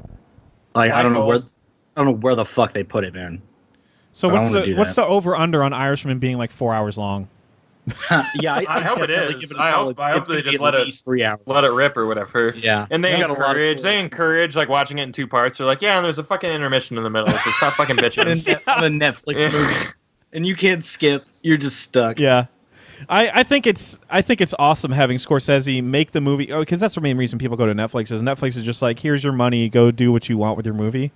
There's no like Netflix going, oh, can you cut this part for me? There's none of that. Like directors get creative freedom more or less. They definitely get final cut on their movies. So we're seeing a movie that Scorsese final product is going to be the movie that he wanted to make, which I think is exciting. It's exciting to think about. sure. And it's crazy that I remember it being rumored to come out this time of year when it first came out, when it first was announced, and I feel like it's going to come out early 2019 now, and it's kind of like, well, I hope it doesn't get lost in the shuffle of, award season or whatever. I hope it doesn't get lost in the shuffle by the time award season comes out like 10 months later or whatever. Right. I don't know. I feel like it won't because it's Scorsese, but you never know. Hopefully not. Yeah. I'm excited for it, though, man. Good writer attached to it. The guy who wrote, like, I don't know. You can look up his shit. He did, like, Night of and a bunch of other shit. Cool. So, yeah, I'm pumped for it.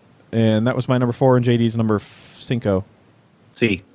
And it was entirely because of Action Bronson being in it. That's why it was my number 5. Just kidding. So, JD, what's your number 4? I'm actually floored by the fact that Action Bronson is in this. Like that. Yeah, I know, right? It's like, yeah, what? my number 4 would be The Irishman if I had known that information going into it. I'm glad I kept it off my list now. That guy he's on is there, so fucking just. I'm kidding. I used to watch all the Vice shows. All the time. Did you ever watch him watch Ancient Aliens? Yeah, I was gonna say the watching Action Bronson and company watch Ancient Aliens with their subtitles and just like smoking more weed than I'd buy in a year. Like and they'll have a guest come on. Like they had Rob Van Dam come on one time. Yeah. Jeff, that's relevant to you. And Tyler comes on the and creator was on there once. Dude, it's so good. It's so good because they'll stop they'll be talking about something and he'll be like, "Everyone stop!" Right. And everyone will start focusing on what's going on in the show. He's like, "Man, that's fucked up." It's just like stupid stoner shit. Yeah, the best fucking person in that whole crew for me is Body. Yes, Big Body Bess is a fucking. He's a genius of our time. Guy is just fucking ridiculous. He's so good. Just Jersey as fuck. I understand all these references. You understand Rob Van Dam? Yeah, you know. Oh yeah, I know Rob Van Dam. Yeah, yeah, you know him. Yeah, I'm surprised he did shit outside of. He just showed up on there, and he was smoking weed, and he was doing his Rob Van, where he's pointing at himself and all that stuff. It was really good. It was great. Good stuff. What am I on number 4? Oh, yeah. Captive State is my number 4. Slight push from earlier. Oh, so you like this movie or something? Yeah, you know, kind of like Al Doomy. I'm the cheerleader for this movie. Yeah, look, I deliberately knew you were putting it 6. I was like, I'm not gonna let that one happen, dude. I'm not letting him get away with that. Yeah, I mean, for the reasons that we've all talked about in chat, which everybody in the audience knows, so why go over it? No, we are very compelled and see the potential in this movie, all of us. So these trailers have just been lighting it up, and this one's coming early this year, right? Like March. Yeah, March, I think. I think that one's going to be. I think that's going to surprise some people, man. I think this one has a chance to be really special. So it does have serious potential to be like the one everybody kind of talks like 10 Cloverfield Lane a little bit. Yeah, exactly. Obviously, I say that because John Goodman's in that too, but like sure. But subject matter, it's sci-fi, and it's like it's its own thing though, and I hope that it breathes properly. It's not tied into any other universe. I'm refreshed by movies like this nowadays. It seems like because every movie this year is a fucking sequel or a threequel or or remake. Like, so this is something fresh and unique, and I don't know. I'm just really hyped for it. Same. I like that there's so much effort that's going to be put into the world building of it, but they're not going to beat you over the head with it. With like, I'm hoping that there's not going to be like a shit ton of flashbacks about the aliens taking over. We're just going to acknowledge that the aliens took over, and some people are compelled to, I don't know, cooperate with them, and some are compelled to rebel against them. That's all we need to know. Like, we don't need to see the aliens coming in and the origin story of that. Like, if you want the origin story and you want to watch a shitty show, go watch Colony on USA. No, that's the fucking not gonna watch it. Not to be mixed up with the reality show The Colony, which is fucking amazing. Oh, no, reality shows are amazing. Don't let me go down that rabbit hole. I waste all of our times. I'll tell you off screen. It's fucking great. Yeah, I'm pretty sure you told me about because it before. People were really getting hurt while doing it. So that kind of sounds interesting. It's a apocalypse simulator. Yeah. Oh, nice. We'll talk about it later. Yeah, we'll talk about it later. I totally forgot about that. So, Kyle, it was your 6? 6? Yeah, it's my number 6. That's right. Because you're not excited for it at all. Yeah. Because I'm not as excited for it as JD, even though I thought that was pretty generous at 6. But whatever. This and Godzilla, man, the marketing campaigns have been pretty fucking stellar. Excellent. Yeah. I remember watching the very first trailer for this and going, yeah, this movie looks good. Oh, there's aliens. Yeah, exactly. Right at the very end. First you're like, oh, Oh, political thriller or Because at whatever. first, yeah, you think it's a political thriller, and like, hey, what's going on right now is kind of relevant. So Illuminati or New World Order type of thing, Equilibrium, I don't know, something like that. You know, like just like, oh, well, so, like something's happened where they've taken, like the government has taken over, and we live in a new world now or whatever. Oh, never mind. There's an alien spaceship flying across a baseball field here. Okay, never mind. I know what's going on. I love the idea of an entire like captive world, you know, and that's just kind of like, you know, there's a whole, especially in the new trailer, it's all like, you know, like the cops are with, you know, they're sympathetic to the alien cause and stuff like that, and it's just this strife beyond humanity as well. It's not just us versus them; it's us versus them. You know, right? Yeah. You know, it's not exactly new or fertile territory or anything like that, but like nothing about this trailer to me says been there, done that. I don't know. It seems very fresh, even though it's not quite a new concept or anything, but I'm really excited. I mean, they had a whole TV show about this called V or Visitor or whatever, you know, and it's V had moments, but it's about being just moments. in a captive state or whatever, you know, and it's there's plenty of other examples as well, but like I think this is like right up my style range and right up my, I don't know, it's just something about those trailers really spoke to me and really really made me excited for it. So I've wanted one that takes that angle, like the holding us in captivity, to be really well, because it seems like the best alien movies are the ones that are highly regarded, are the ones where they're here and they just want to blow us up for whatever reason or take our resources. But like practically, wouldn't it make more sense to enslave all of us? Yeah, put us to work. You know, like if they're going to drive all this way, they're going to fly across the universe and just destroy us. Nuke Like us, why? yeah. I've always thought that was illogical. They're superior beings, but they don't understand what forced labor is. Anyway, so I want something like this to be regarded in that same light as we do like an Independence. Yeah, I something, you know.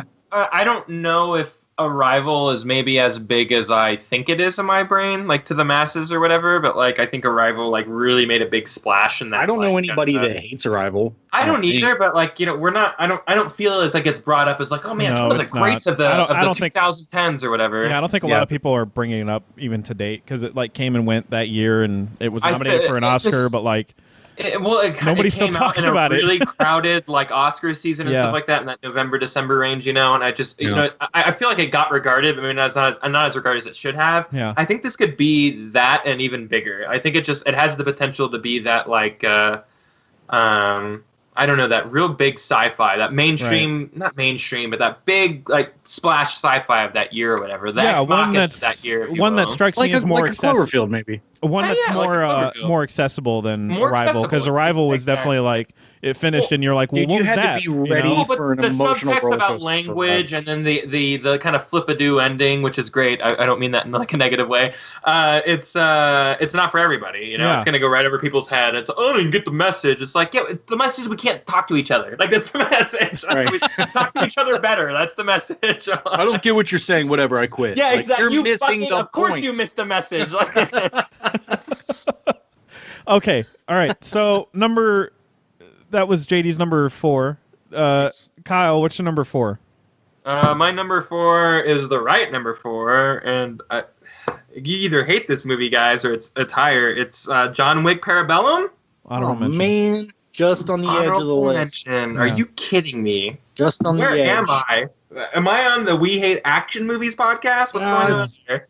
I love Mr. Rogers a little bit more than I love John Wick. I'm sorry. Oh, man. just it's gonna a little be good. bit. It's gonna be good. It's gonna be good action, the same as 1 and 2. What do you want me? What do you want from me? That's about it, I guess. That's about what I want, I guess.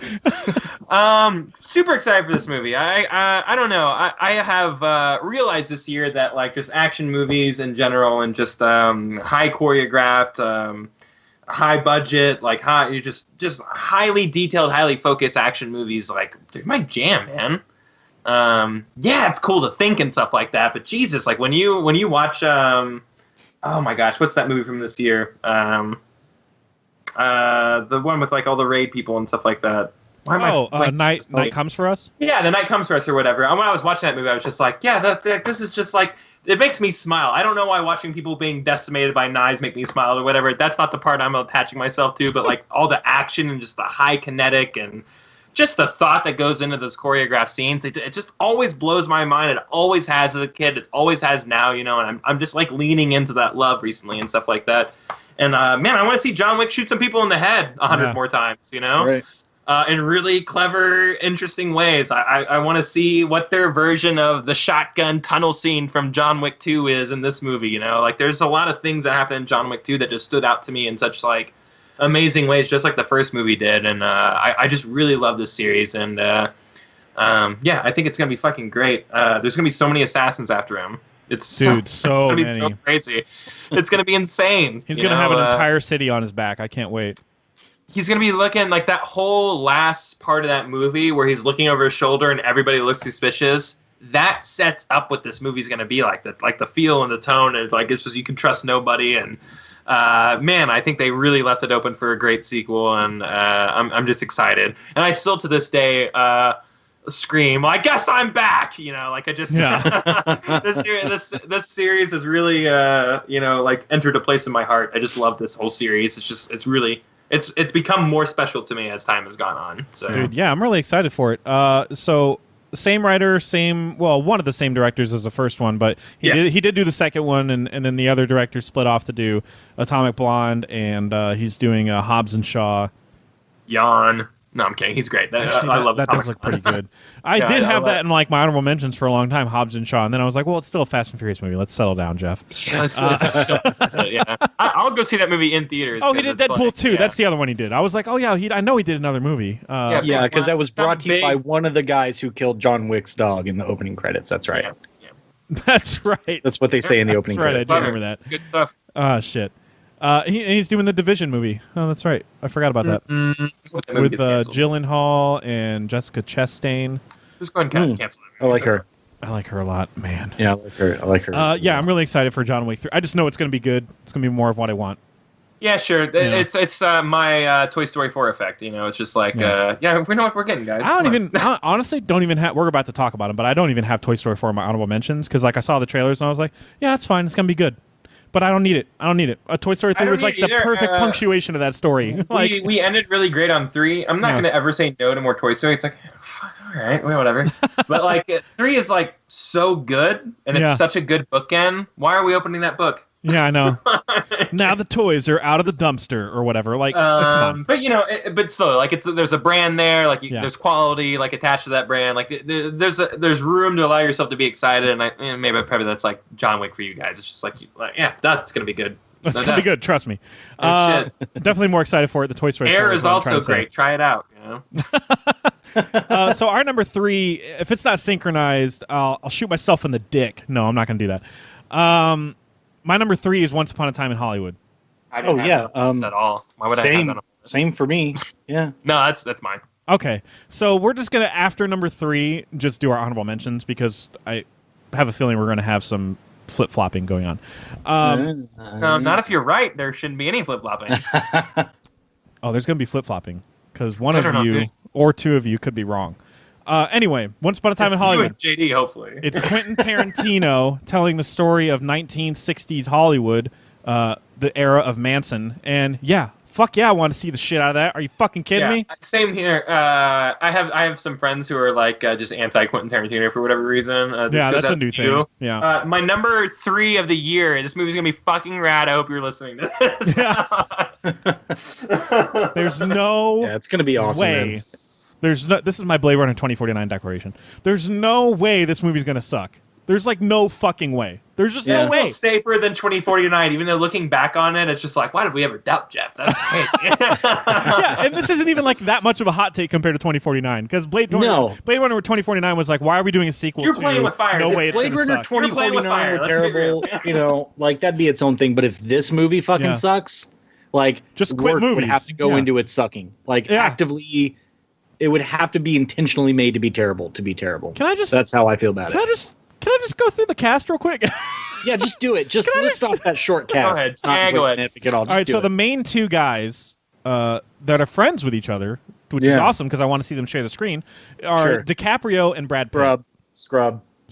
Yeah, exactly. Scrub. I've never heard of either of those guys. Are they in anything? Margot Robbie plays Sharon Tate, which is perfect, and hot. she's looked great on set.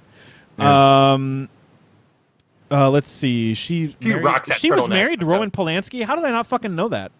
Yeah, man. Yeah. Man, You didn't know that? no. I thought that's like the only thing she was famous for. Fuck. Is that not right? No? Okay. She said that she did not consult with Polanski in preparation for the role. I would hope you don't talk to that fucking creeper. Yeah, And- yeah. Well, but she you'd did have read to the like go to autobiography. Europe to talk to him. Yeah, But exactly. if she said she had, somebody would knock on the door and be like, where can we find him? Can you get Just, him on a plane here and just tell him you want to meet him? Here? Yeah, just Or call can you him just over. tell him, you got like It'll a be fine. kid that's waiting for him? Oh, jeez. Oh, my God. Sorry. He's a creeper, Woody Allen, part 2. So... Woody kept it in the family, you know? Like, Oh that's- wow, Jesus! sorry. So No, no, Damian you say Lewis, Damian Lewis from Band of Brothers fame. Oh, yeah, that guy's really good. He plays Steve McQueen, which is perfect. Yeah. Luke Perry for some reason is in it. Emil Hirsch, I love that guy. Dakota Fanning, Clifton Collins Jr., Al Pacino.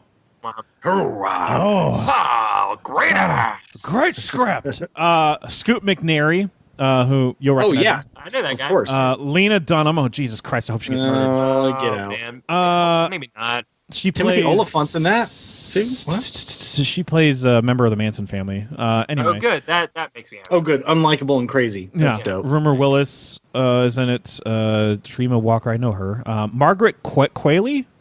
Like whatever. Rumor Willis, like Bruce Willis's daughter? Yeah, yeah. Wow, great. Margaret Qualley is Andy McDowell's daughter. She's been in stuff. Bruce Dern, Tim Roth, Michael Madsen, Kurt Russell, Timothy Oliphant. Yeah, you're right. Of course, Michael James Madsen's in Madsen. it.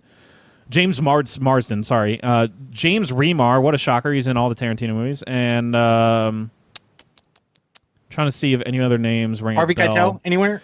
Harvey? No, I don't see Harvey Anywhere? Keitel in here. That's fucking sad, son dude. of a bitch, man. But I'm pretty sure they cast somebody who's like a nobody. I mean, I didn't recognize him as who's the main guy? Sorry, Manson, who's not really a main guy. He's just kind of like in the background or whatever. But he still matters.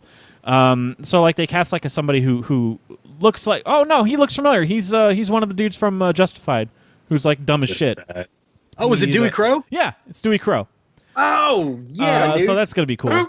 But he's just gonna be there for a little bit, and then somebody is cast as Bruce Lee as well.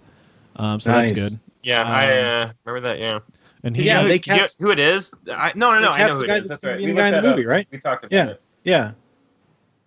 They Bruce Lee is apparently privately investigated Tate's murder after it happened. That's crazy. I didn't know that.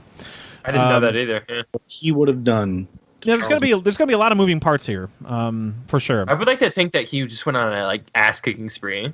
Yeah, no shit. Where's Sharon Tate? You know. Talk about a movie that's gonna be like 3 fucking hours long, or more, because Hope it's when you 5. do it Once Upon a Time in blank, whatever, like America and West, both of those are long as shit, and they're by Yeah. the same director, not Tarantino. Yeah, so he but- has standards to live up to. Yeah, with so the title. I get the feeling, obviously, the time frame is going to be more of the central piece of the story than it is the cast or whatever, or the even lead characters.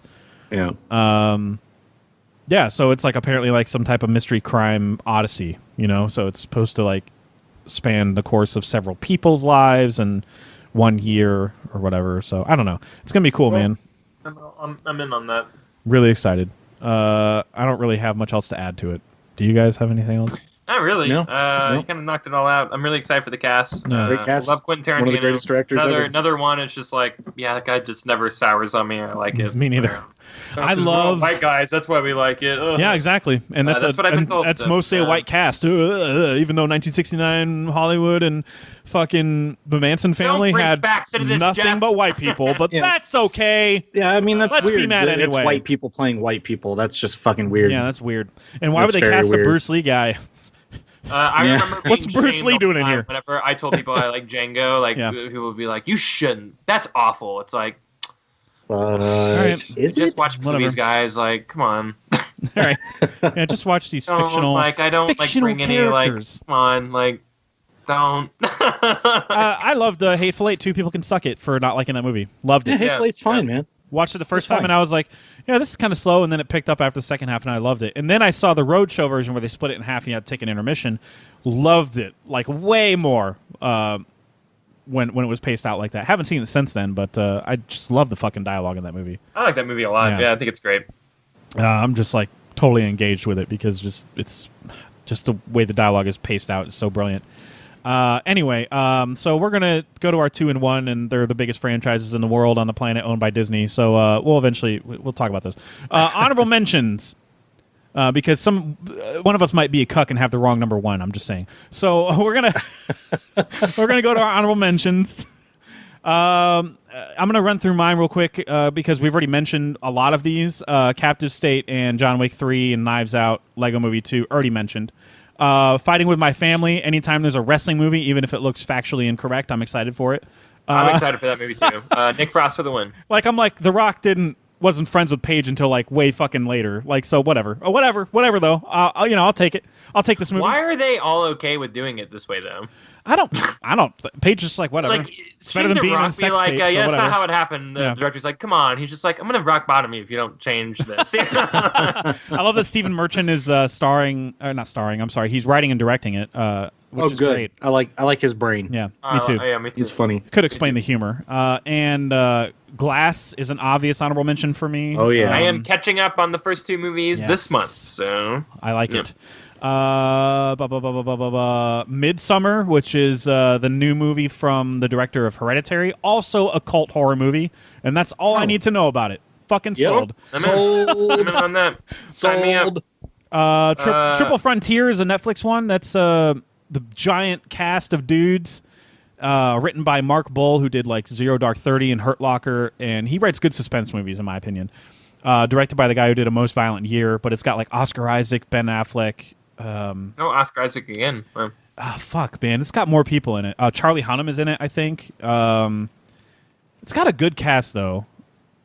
Shit, there's more people. God damn it. Garrett Hedlund, Pedro Pascal. Yeah, it looks good, man. I'm excited for that.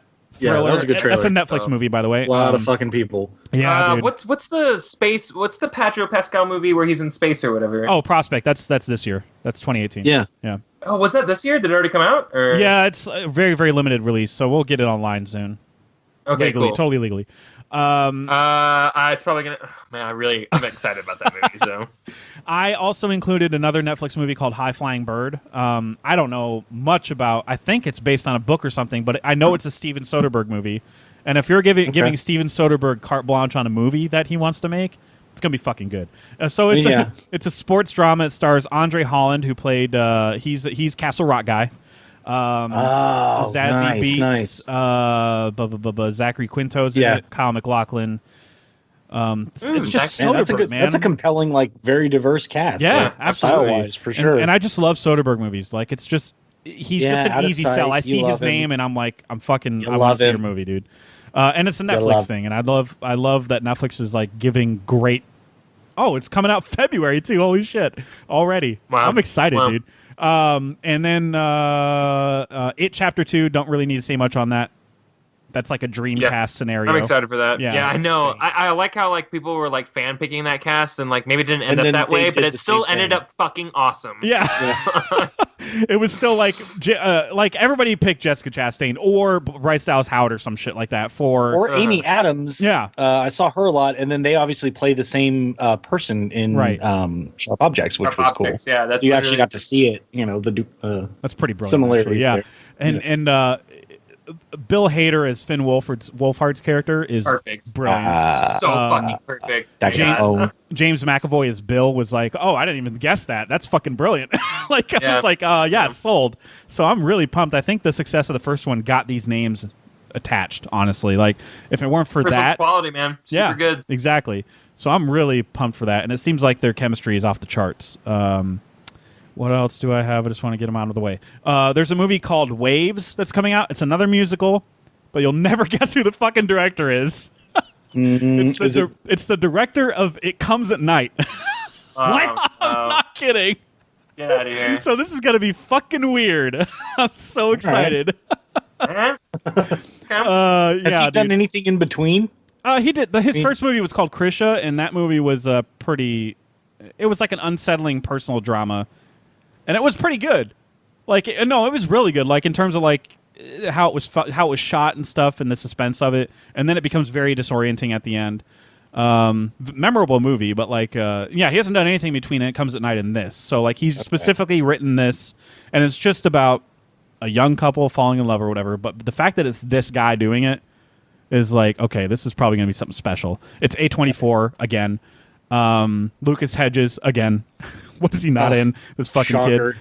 That kid. Sterling K. Brown is in it. I don't know if he can sing or not, but he's in it. And then genuinely, I'm excited for the Grudge remake because of the director. I showed you guys the trailer of Piercing, and it's the same director of that movie. Okay, all right. So he's got a real weird visual style and way of unsettling people. Eyes of My Mother is definitely indicative of what you can expect from like a more grounded, kind of gritty Grudge movie. I feel like it's obviously gonna be an American version. It's not gonna be like, I mean, what I'm kind of giving him benefit of the doubt because he's like an indie director who has he's an auteur. So I'm hoping that it's not just like it's just our take on a Japanese thing, and it's gonna include like the Japanese ghost or whatever. I hope it's not that. I hope it's like an American telling of this, and it's like a totally different thing. That's what I'm wanting out of it. I'm giving it the benefit of the doubt because of the director. That's it. Sorry, everybody who is not excited for this. Yeah, hate the Grudge. So yeah. So that's all mine. You guys shout out ones that are not as fucking obscure. Shazam! Shazam! I knew it. Can you not? Can you not? No, but for real, I want. Hey, No, We'll but see you guys tomorrow, right? Yeah. for real though, I want to see Joker. I do want to see Joker. Like I for real want to see Joker, unless like it just starts being like, I don't know, unless the marketing starts unveling or something. I think either way, Yeah, Doomsday's in it. I want to see it. Yeah, Like, exactly. even if it's a Yeah, train wreck, big CG monster at the end. I just want to see it, even if it's bad. Like I just want to see it. I'm excited for Hellboy. Oh yeah, good trailer today. Great trailer. Yeah, it was really funny. I had a good time. People were like, they turned this into a comedy. I hate it. I'm like, those movies were like, what are you talking about? Yeah, Ron Perlman was hilarious in The those fucking movies. comic books are funny. Like they're like like people. Yeah, I know. That's the whole point. Is like he doesn't want to do any of this shit. If Ron Yeah. Perlman's on it, I'm out. I'm like, okay, all right, guys. All right, whatever, assholes. Have you never seen someone take over a role for someone before? This is the first time. First time, yeah. James Franco, first time. Oh boy. Anyway, what else do you guys got? Not a whole lot that we haven't already brought up. Yeah, Aladdin, Zombieland. Is this Chaos Walking movie supposed to be garbage or something? I don't know. It keeps getting pushed Like, back and nobody's rewritten talking and about it 'cause it reshot, keeps getting so I'm played. very concerned for it. Yeah. But Charlie Kaufman had a hand in writing it, so I mean, how Yeah. bad can it possibly be? I guess, unless he totally distanced himself from it on purpose. I don't know. But the cast, dude: Tom Holland, Daisy Ridley. Daisy Ridley. I mean, it should be good. Yeah, So Kurt if Sutter's they fuck acting up, in it. then- Mads Mikkelsen, Demian Bashir, Nick Jonas Nick. for some reason, but he's good. He's Hey, a good Jonas actor, Brothers actually. actually in this one. Cynthia Erivo, who was in Bad Times at the El Royale and Widows. She had a breakout year. I need Widows to like be the- David Oyelowo. Ow. There's no B in there. How dare you? Oh, I don't It's know. supposed to come out March 1st, but like again, who knows? So many people have had a hand in writing this, but Doug Liman is a good director, more or less. He's had more hits than misses for me. Edge of Tomorrow guy, and he did Born Identity, the first Born Identity, and Swingers. So I mean, I like his movies. So I don't know. We'll see. Daisy see. Ridley has a bad wig, but that's fine. Whatever. Yeah, she's blonde. It's weird. It's a weird wig. Yeah. So no other honorable mentions? Men in Black looks fun. Oh my god, yeah. Just in Trailer's principle. coming soon. I'm in on that. Yeah. I'm Yeah. in I mean, on that. like you said, the two have chemistry for fucking Big days, time. so it Yeah, better be great. And they're great at well, Chris Hemsworth especially is great at comedy. Like Yeah. Really found his calling. Yeah. You know? absolutely. Like we can scratch Ghostbusters off the list. I've never seen that, but I'm assuming He's great in that, but the movie's great, bad but the overall. But movie he's is great bad. in it. Yeah, Right. He's also great in Vacation, which is also a bad movie. Yeah, he is so fucking good in that. Yeah. The thing Yeah. is like he has always been hilarious and Yeah. always been good at that. It's just people are just recognizing it. For Yeah. him. Oh, Like, dude, he's I got, can't he's wait got until like you natural comedic timing. Like I he's, can't wait he's until really you see funny. Bad Times, man. He's so good in Bad Times. Oh, he is so I good totally as have an that asshole. legally Yeah. on my device, and I'm gonna watch that. Like, can't watch wait for that you to see it, movie man. and tell me you wouldn't follow his cult and fall in love with him. Yeah, I I've definitely seen the would. Like, trailers, not so even I'm in a already, sexual whatever way, he's just- selling, I'm already in on. Yeah. Yeah. Yeah, he's It's great. so good. Yeah, I liked seeing him in a bad guy role for once. Yeah. And like an uncompromising bad guy. He's not like, oh, you really spoke to my soul on that one, so now I'm a good guy. There's none of Right. that, and I'm Yeah, excited. he'll lead you to believe that made me you really stole happy. his soul, though. Yeah, He'll lead you to believe it, and it'll Yeah. fucking blow your brains out. maybe. He's got no know. rules. No spoilers. So we're down to our number 2 and our number 1. So I'm going first. My number 2 is Star Wars, the correct Bush. number 2. Wrong. That's a wrong. Wrong. Both of you Wrong. fucking betray Are me. you kidding Everybody me? betray The guy me. who's not gonna put Infinity War on his top 10 is all of a sudden gonna be like, "Well, I'm really excited for Endgame." Yeah, Wrong. both of everybody Yeah, betray dude, me. I'm sorry. More is Everyone betray me. like Avengers might be. It could end up being the better movie. I don't think it Hey, will. which movie ended but- with everybody dying at the end? Yeah, what movie ended with everybody's childhood being ruined, according to the internet? Like Star Yeah, Wars that's has why the it should be weight. number 2.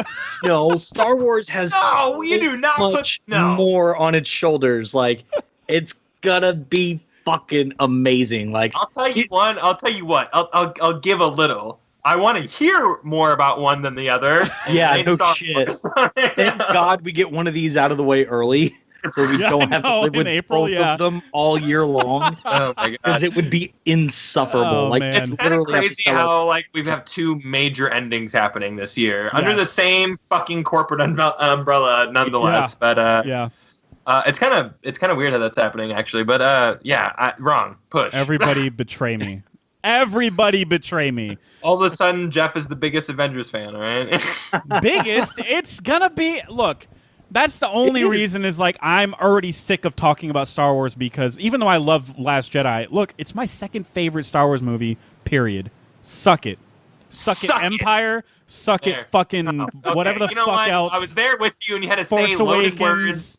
Because Star Wars is number 1 and Last Jedi is number 2. That's the correct order. Period. It's actually Empire. It's probably Last Jedi. Oh, half a and then- movie? Yeah. We no, all have that's different not the Star correct Oh Wars order. yeah, movies, half a though. movie of a trilogy. Yeah, it's so weird. It's so weird. It's a movie in the middle of a movie series. It's so bizarre.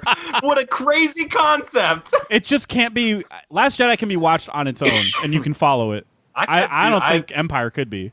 I could watch Empire all day by myself. Like, you know, but that's just me. I've always had knowledge of it, but like, man, like I would just watch It's that not movie just out of true. place all the time. It's you know? impossible. Sorry. I don't know why I just went into quoting Mark It's Hamill. impossible. But look, Yeah, okay, stop. so Don't I bring the guess prequels into this. I guess because majority rules, we got to talk about fucking Endgame first. yes, there is justice in this fucking world. Everybody betray me. Bruh. I mean, it's 1A and 1AA. It's not even 1A and 1B. Yes, that's You know? true. That's a good point. Yeah, dude, I can't believe the first trailer dropped. First off, that was really good in terms of That like trailer- being exactly what it needed to be. It did its job because I didn't need to see much. I just needed to that see trailer got me characters so there. depressed and Reacting. then a funny moment and also Hawkeye. You know, people bitched so much about Infinity War trailers not having Hawkeye and Ant-Man as if those were suddenly everybody's favorite characters. Come the fuck I know on. all of a sudden But- I give a shit about but the- Clint and fucking Scott, you know? The Yeah. justification, Scott. I think the reason why you're still going to care about Ronan, and the reason why he went Ronan is because he literally watched his family disintegrate. Yeah. And if he was out fighting the war, he wouldn't have seen it. Yep. So it would have just happened to him. So I think if you needed him to get to that point, he needed to be there with his family. Yeah. That's how I'm going to And justify then that. murdering Yakuza out in Japan for some reason. Yeah, why I is mean, he I don't know doing what that? they did, but I'm going to assume they deserve it because, I mean, whatever. And Kyle, don't forget our running bet on the blood on the sword. There's no blood on the sword. I know Oh, there's God no damn blood on it. the There sword will in the be trailer. no blood on the sword in the movie. There's going to be because blood on the sword in the I movie. promise there won't be. Like, That's fine because you know he's what? not fighting aliens, you know? At the end Like, of the day, if I'm wrong, then I get to have an old fashioned with you. So I mean, fuck yeah, I know. It's not the it. worst. You know, Yeah, no blood on the blade. He Blood on the wipes blade. off. Blood. He wipes Blood off on- no he- blood on the blade in blood the on the movie. blade. But I thought he was wiping off rain because it was raining, right? It was Why raining. would you, Yeah, you don't do that. I'm just being stupid. Oh, this is wet. I should wipe it off. It's so wet. Let me get it all clean real quick. I can't wait for the Eminem song on this. Dude, yeah, I'm so excited for Endgame. Endgame, yeah. There is no venom. Got the Endgame. Venom. I don't know why everything just goes into venom. Because it's so bad. It is so bad. It hits you in the face with it. Like, you can't avoid it. It's going to be like Toto and F. I gotta go listen to that song now. No transition time. The screen barely goes to black before venom. I'm like, nah, dude, you can't. And it's right after the scene from the trailer that ends the movie. And the fact that I was like, let me just guess how this movie ends is blah blah blah blah blah blah, and then Eminem blasts himself at the end. You're like, that's actually absolutely right. Yep, and I'm like, that's not off at all. Fuck that movie. I ended up liking it more than fuck that movie, but like whenever I was able to call, there's a lot of moments that are fuck that movie from that movie. Yeah. Yeah. But at the same time, I'm kind of like, why did I enjoy my time with it though? That's weird. I shouldn't have. There was times where he was just where Eddie Brock was just walking around as Eddie Brock, and I'm like, this is like, I'm having so much fun right now. And I'm like, what the fuck is going on? Like, the joke when he opts to take the elevator instead of jumping out of the building that's fucking good. Pussy. That was good. That was great. That was the first time where I was like, you got me. All right. You got me. All right. So to transition back to a less superior franchise, Endgame. Yeah. The less superior Marvel franchise. Yeah. Why was fucking Iron Man so gloomy in this trailer? What a bitch. He could just call Elon Musk and get out of space. Yeah, right. I feel like this is a really solvable problem. That was alluded to in Iron Man 2, by the way. He runs into Elon Musk. He runs into Elon Musk and he's like, "Hey, call me." Elon goes, "Call me if you're ever stuck in space."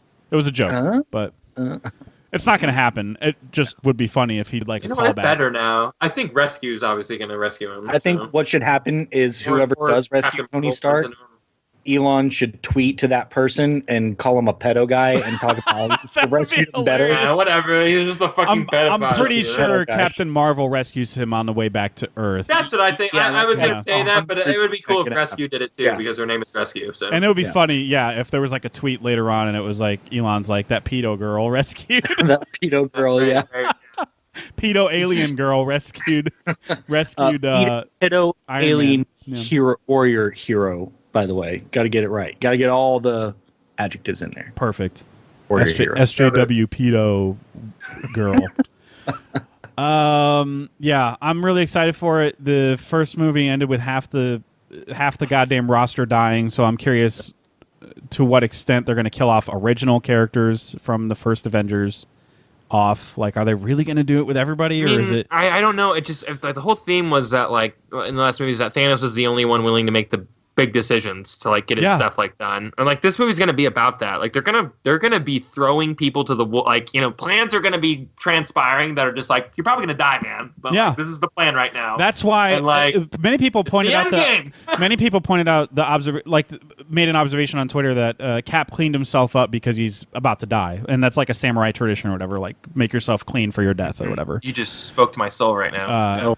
That's awesome. And I was like, because a lot of people were mocking it. The first priority is in the past because he's wearing his winter soldier armor also. A lot of people, Civil War armor, a lot of people were like, so his first priority after everybody disappears is to shave. And I'm like, well, okay, maybe you don't understand that he knows he's going to die and he doesn't want to die looking like a shithead. Yeah. Maybe that's what it is. Don't be an asshole. Also, that's a funny joke. I like how Black Widow's encouraging him. This is going to work, Steve. Go kill yourself. He's like, I don't know what to do if it doesn't. Well, you're going to die. You won't have to worry about it. You'll be dead. Your contract ended. It's over, bud. How can you criticize your plan if you're dead? Well, the thing about it, too, is that when people were like, Civil War had no stakes because he gave him a phone at the end. I mean, clearly it had stakes because they were split up in fucking Infinity War, and that's why they lost. You dumbass. They were still split up. Yeah, they were not together. Exactly. There's a reason they fought on two different planets, for fuck's sake. The ramifications of the Civil War carried over into Infinity. That's what's like so brilliant about fuck people. You know, like I know so many like Civil War haters, and it makes me so mad. I know, same here. And I feel like everybody's like, not even one person died. Well, if one person died, would that have changed anything for you? Like you just wanted to hate it at that point, I think. Right. That movie's not about people dying either. It's about the fraction of It's about the division. and loyalty and Hey, division. man, T'Challa's dad is not nobody. I'm just saying. That's true. Yeah, that's true. The king that- will he not was a die, king. guys. That Have some character didn't fucking go on an arc respect. from that or Have some anything. respect. Yeah, put some respect on it. Put some All right. respect on it. All right. T'Challa. So I'm really excited for Endgame. I know there's going to be stakes for sure, and people are going to be biting their tongue when they were like, "Oh, they're just going to all come back anyway," and it's like, nope, they're not. Sorry. No, it's not. It's Sorry, gonna not be sorry. stakes, you know. I think they may show back up at the end. There's gonna be some giant like fuckfest fight, where everyone's fighting, and it's Yeah. gonna be great.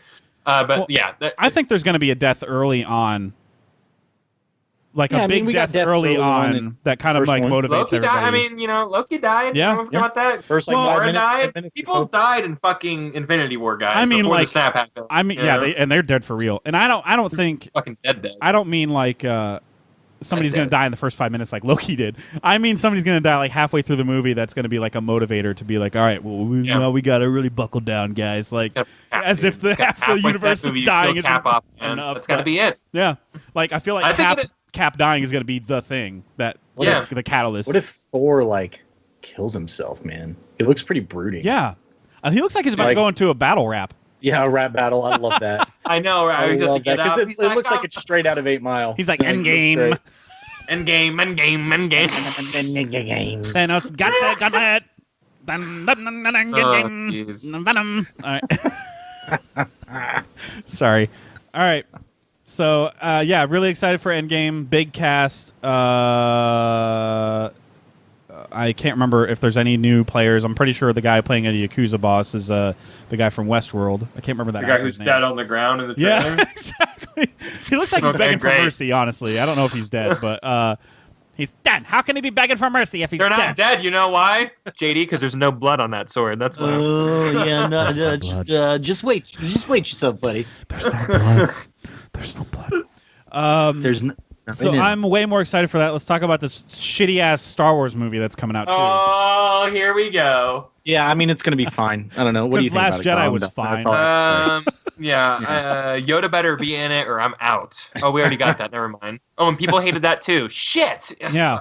Oh, and people didn't listen to How what do he people said. hate the Yeah, that's Yoda great. Shit, man. People hated everything about that movie. Like, Just, Like you gotta live with it. I entertain people that'll be like, I didn't really like Rose's character because I didn't. I mean, y'all know I didn't really care for that. And you guys have She's not my saved me. favorite. No, it's not my Like, yeah, favorite. she's not It's- like but a it's waste not like of this- space or anything. Yeah, it's not like this poison that I wish I could extract from my brain. It's not offensive or anything. I've It's come just, around on the it hate to wasn't my like the whole favorite Casino part. Planet thing. Like I'm just like, all right, I get it. This is yeah, pretty pointless. I get it. And, But, and I can just but- remember in the theater, like every time that was going on, I just wanted to get back to the Jedi training, Yeah, and that's that's on me in the moment. Like that's really don't. I don't want to how go I down felt. this rabbit hole, but I'm gonna say it anyways. But like for me, that's just their cantina scene. Yeah. It's like, hey, we're gonna need a scene where they walk into a room and there's a bunch of weird aliens. We have that in every movie. That was that scene. sure. And it just wasn't. It just going back on it. It's just like, oh boy, like this is so Deus Ex Machina. Doesn't- Like, it doesn't we didn't ruin find the the guy movie. we needed, but we found another guy who can do the same thing. Even though Maz said there's only one guy in the universe who can do this, so Right. whatever. I mean, it's a flawed moment, but it doesn't destroy it for me. Not at all. If you let Like it it did other- destroy it, you're seeking to destroy the movie for yourself. So for sure. I don't think this movie is going to fall into any of those trappings. My fear, and let me just be a little negative about the episode 9 here, probably going to be too safe. Yeah. It is Probably JJ gonna, again. probably going to be too so- vanilla. It might just be just too safe. Whereas, like, I didn't know where Last Jedi was going. I was on a fucking whiplash ride of just awesomeness. Even though whiplash isn't great, but whatever. It's bad. Whatever. It's bad metaphor. But Movie like, is. The it's, movie's great. Yeah, the movie's movie's fine. fucking great. But like, you never knew where that movie was going. And it was awesome. And for me, and I don't think this movie is gonna have that. I think this movie is gonna be a lot of like course correcting. Oh, Ray really did have parents that were important, and Snoke is, like still gonna be in it in some way. Like I think there's gonna be a lot of like course correcting, not that like retconning or anything, but like I think JJ had a vision for the trilogy. And I think Ryan came in and was just like, nope. And then like whatever JJ's version of 3 in his head was, he's just like, oh boy, we can't do that anymore. You know, that's we're gonna have to try and get back to versions of that, but it's never gonna be that. And maybe that's gonna affect the movie in some ways, but like, I don't even give a shit. I'm so excited for Star Wars. I just don't give a fuck. I'm excited to see Chewbacca drive the fucking Millennium Falcon. You don't have to bring back Mop Boy if you don't want to. I don't care about that guy, that kid at the end. I don't give a shit about that. It works better as symbolism than like setting up a character. And he's getting his own trilogy. All right. Yeah, exactly. Right. The Ryan Johnson trilogy is about that fucking kid. I'd be like, oh man, what the fuck? Mop Wars. Mop Wars. You know, and I'm just excited to see more aliens. I'm excited to see like the conclusion of this new trilogy. I'm excited to see how they handle Leia. You know, scared too about that, to be honest. Yeah. You know, this movie just has a lot of like mysteries around it. Whereas like I don't know if I felt as many mysteries going into like Last Jedi, because like Episode 7's so clean. You know, it's so clean. You're just like, man, yeah, we're on just a track. We're on a Star Wars track here right now. And then Ryan Johnson came up with a sledgehammer. It was just like, no. It's gonna be different again in a positive, good way. And I don't know if JJ's gonna recapture that. So like I feel like that's why it's your number one and not Avengers. Well, yeah, exactly. What I said earlier. Great logic. I said earlier is surprise is always superior. When I was talking about like Spider-Verse with like Infinity War or whatever, like we knew one was going to be good, the other was just a fucking surprise. Like I don't know where Star Wars is going now. It's in this nebulous state for like everybody, because half of us hate it and half of us love it, and right. It's cool. Some of us think the Last Jedi was like worst movie of all time. Seriously, literally so the worst stupid. The worst movie anyone has ever seen. And it was less than a month or a month and a half removed from Justice League. Like, get the fuck out of here. Yeah, I know. I have never seen a worse movie in my life. But I like Justice League. Like, fuck off. Go fuck yourself. I've never seen a worse movie. So you haven't seen any movies, period, until Last Jedi came out. Yeah, and again, like, I'm just like, good for you for sheltering yourself. And that was the low bar for all you. These bad movies. If Last Jedi is the worst movie you've ever seen, like, you're doing really good for yourself. Yeah, I guess you haven't heard of Daredevil from 2003. That's good for you, man. Good for you. Good for you. Good for you. Yeah. I think it being in this nebulous state right now is the most exciting. I'm not excited for the talks. I'm not excited for like the trailer backlash. I'm not excited for any of that stuff. I'm almost not even excited for the marketing, but like I know I can keep my excitement within me and it can sustain me all year. I don't need any of you fucks, not you fucks, but them fucks, out there to like motivate my hype levels for this movie. Like it's already there. It's almost my entire like childhood. It's just like I just want to see another trilogy end. We got to witness 3 generations of trilogies, and somehow we were alive for all 3 of them. It's like it's special. It's gonna be cool seeing it end. So that's why it's my own. Yeah. Nobody ruins being a fan more than fans. So I'm really excited to talk about every ounce of title reveals and trailers, and for me to go, hey, literally just going to say like one sentence things of like, hey, I'm really excited for this. And then for people to go, oh, Last Jedi's worst piece of shit ever. And then I know, right? We're still stuck on that 2 years later. Fucking toxic movie. Yeah, I don't know how me being excited about a thing is an invitation for you to like shit on it again after I've seen you do it before. To shit on the thing that you're not even excited about. They're shitting on the previous I know. thing. It's like if you shouldn't care about still taking up so much of your lifetime, right? Like that you're like every single time you see Star Wars, you're like, I'm gonna let that person know I fucking hated Last Jedi. How about you just scroll on and not talk about it like you do with other shit? So stupid. Seriously, those people like, oh my god, dude, it's just so boring now. Those people and their hate of the movie. There was a guy, and I'm in a group called I Love That Movie, and it is a group dedicated to like a podcast that's called the same thing. They literally just talk about movies they love, and the group's focus is movie positivity. And one dude, that wasn't even the dude, it was like the host of the show, posted, hey, I'm watching Last Jedi again for the first time since I, got tired of the online debate. And one of the first comments is a guy going, there's just objective issues with the movie. Oh God. Like you can't just fucking say that word like like it's true.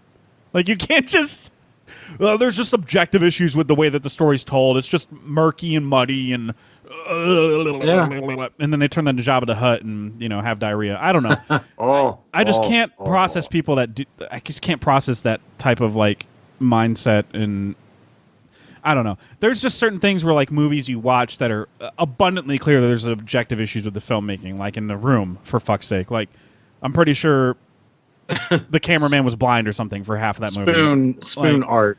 Yeah, it's just clearly there's objective issues with that movie. But when you watch Last Jedi and tell me there's I just don't know what the fuck you're talking about. Like, clearly it's a well-made movie. What are you even talking about? Yeah. That's the only objective issues you possibly have with the movie is like the editing or the technical aspect, not the storytelling. Right. Storytelling is on you if you don't like it, I don't know.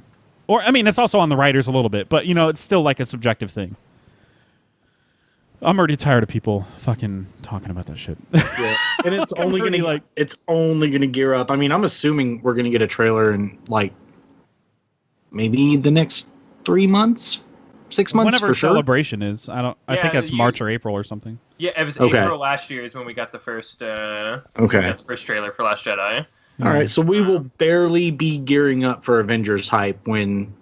Did they wrap already? Hype overshadows like anything that's going on with Star Wars. I mean, again, like it sounds like I'm really like it's my number one, but I'm really down on anybody ever talking about it. But like, it's just because fandom sucks and it's just toxic and everything. Right. Like, I still think that there's plenty of excitement to have when a trailer comes out. I think less is more, and they've taken that approach. I think they haven't done bad with any of their trailers, to be honest. Yeah, I especially Episode 7 trailers were really good. Which, if J.J. Abrams have anything to do with those, and he has to do something with these, we're probably going to get something similar. Oh yeah, whatever he's attached to a movie, and the marketing is just like super subtle and yeah. You just have to guess everything. Yeah, I think we're gonna get that again, And I remember seeing Episode 7's. I mean, I watched that trailer probably more than any trailer in my entire life. I'm not even kidding about that. Like I've probably saw it 1,000 times, so just like over and over and over again. And like, I hope it kind of recaptures some of that. So like, and I love Episode 7. I don't think that J.J. Abrams coming back is a bad idea. I think me being maybe afraid that there's going to be some vanilla-ness or safeness going on here is just me being worried as a fan or whatever. I don't think J.J. Abrams is a bad choice, though. I mean, bring it home, bookend it, started it strong for us. He can end it strong for us. So I agree.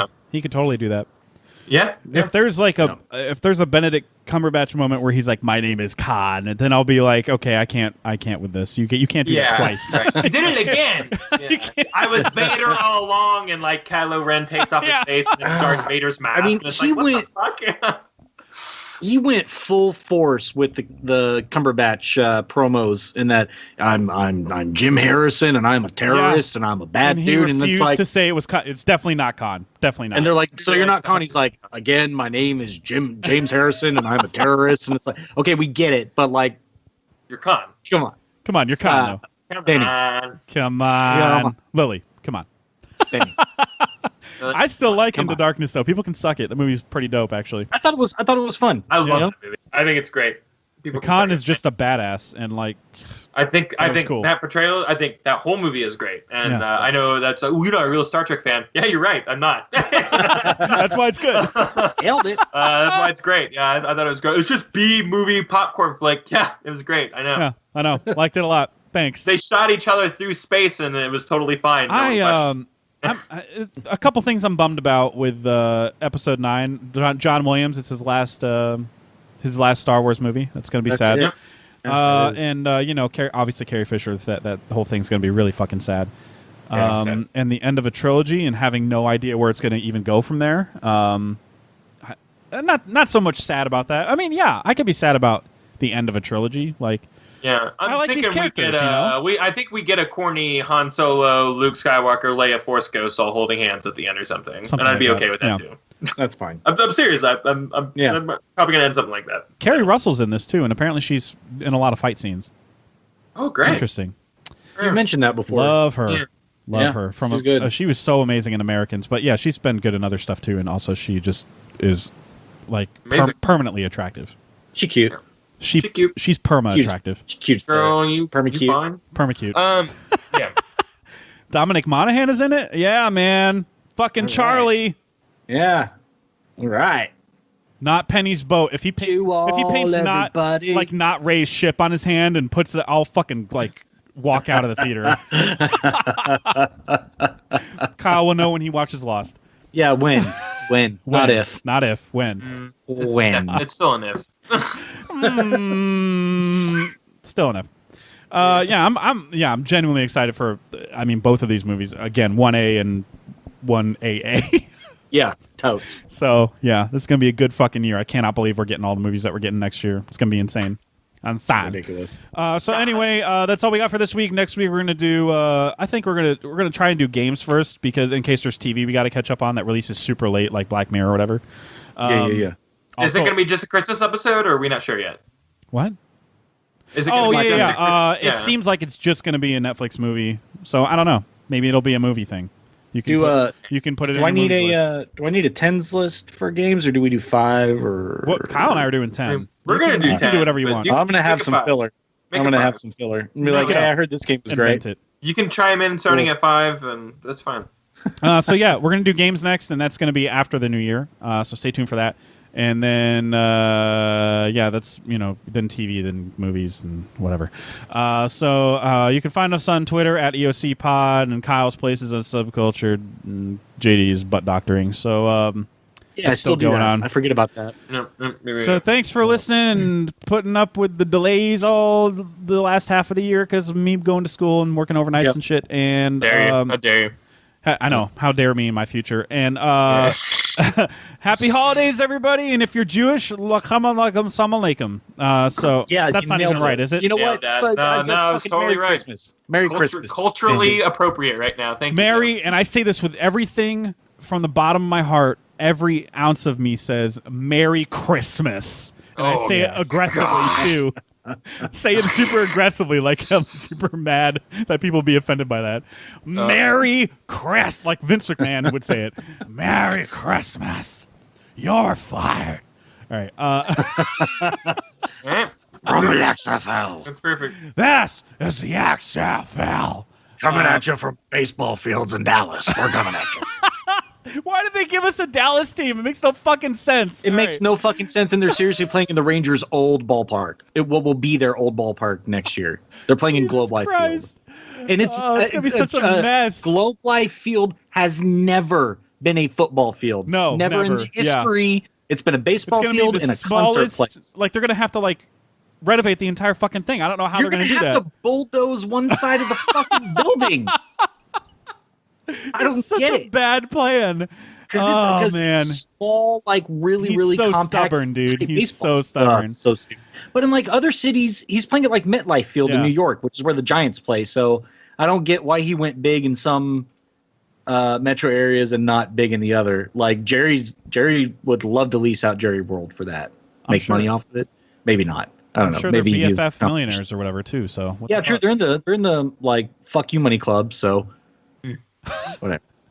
Anyway, sports talk. Hey, all right. Yeah, all right. Stay tuned for all. Is that what happened? I thought I was having a stroke. I'm sorry. Stay tuned for all those episodes of shit, and see you guys later on the flip, skip, dip, deal. Yeah, all right. Yeah. Bitch, that thing. Sweatpants?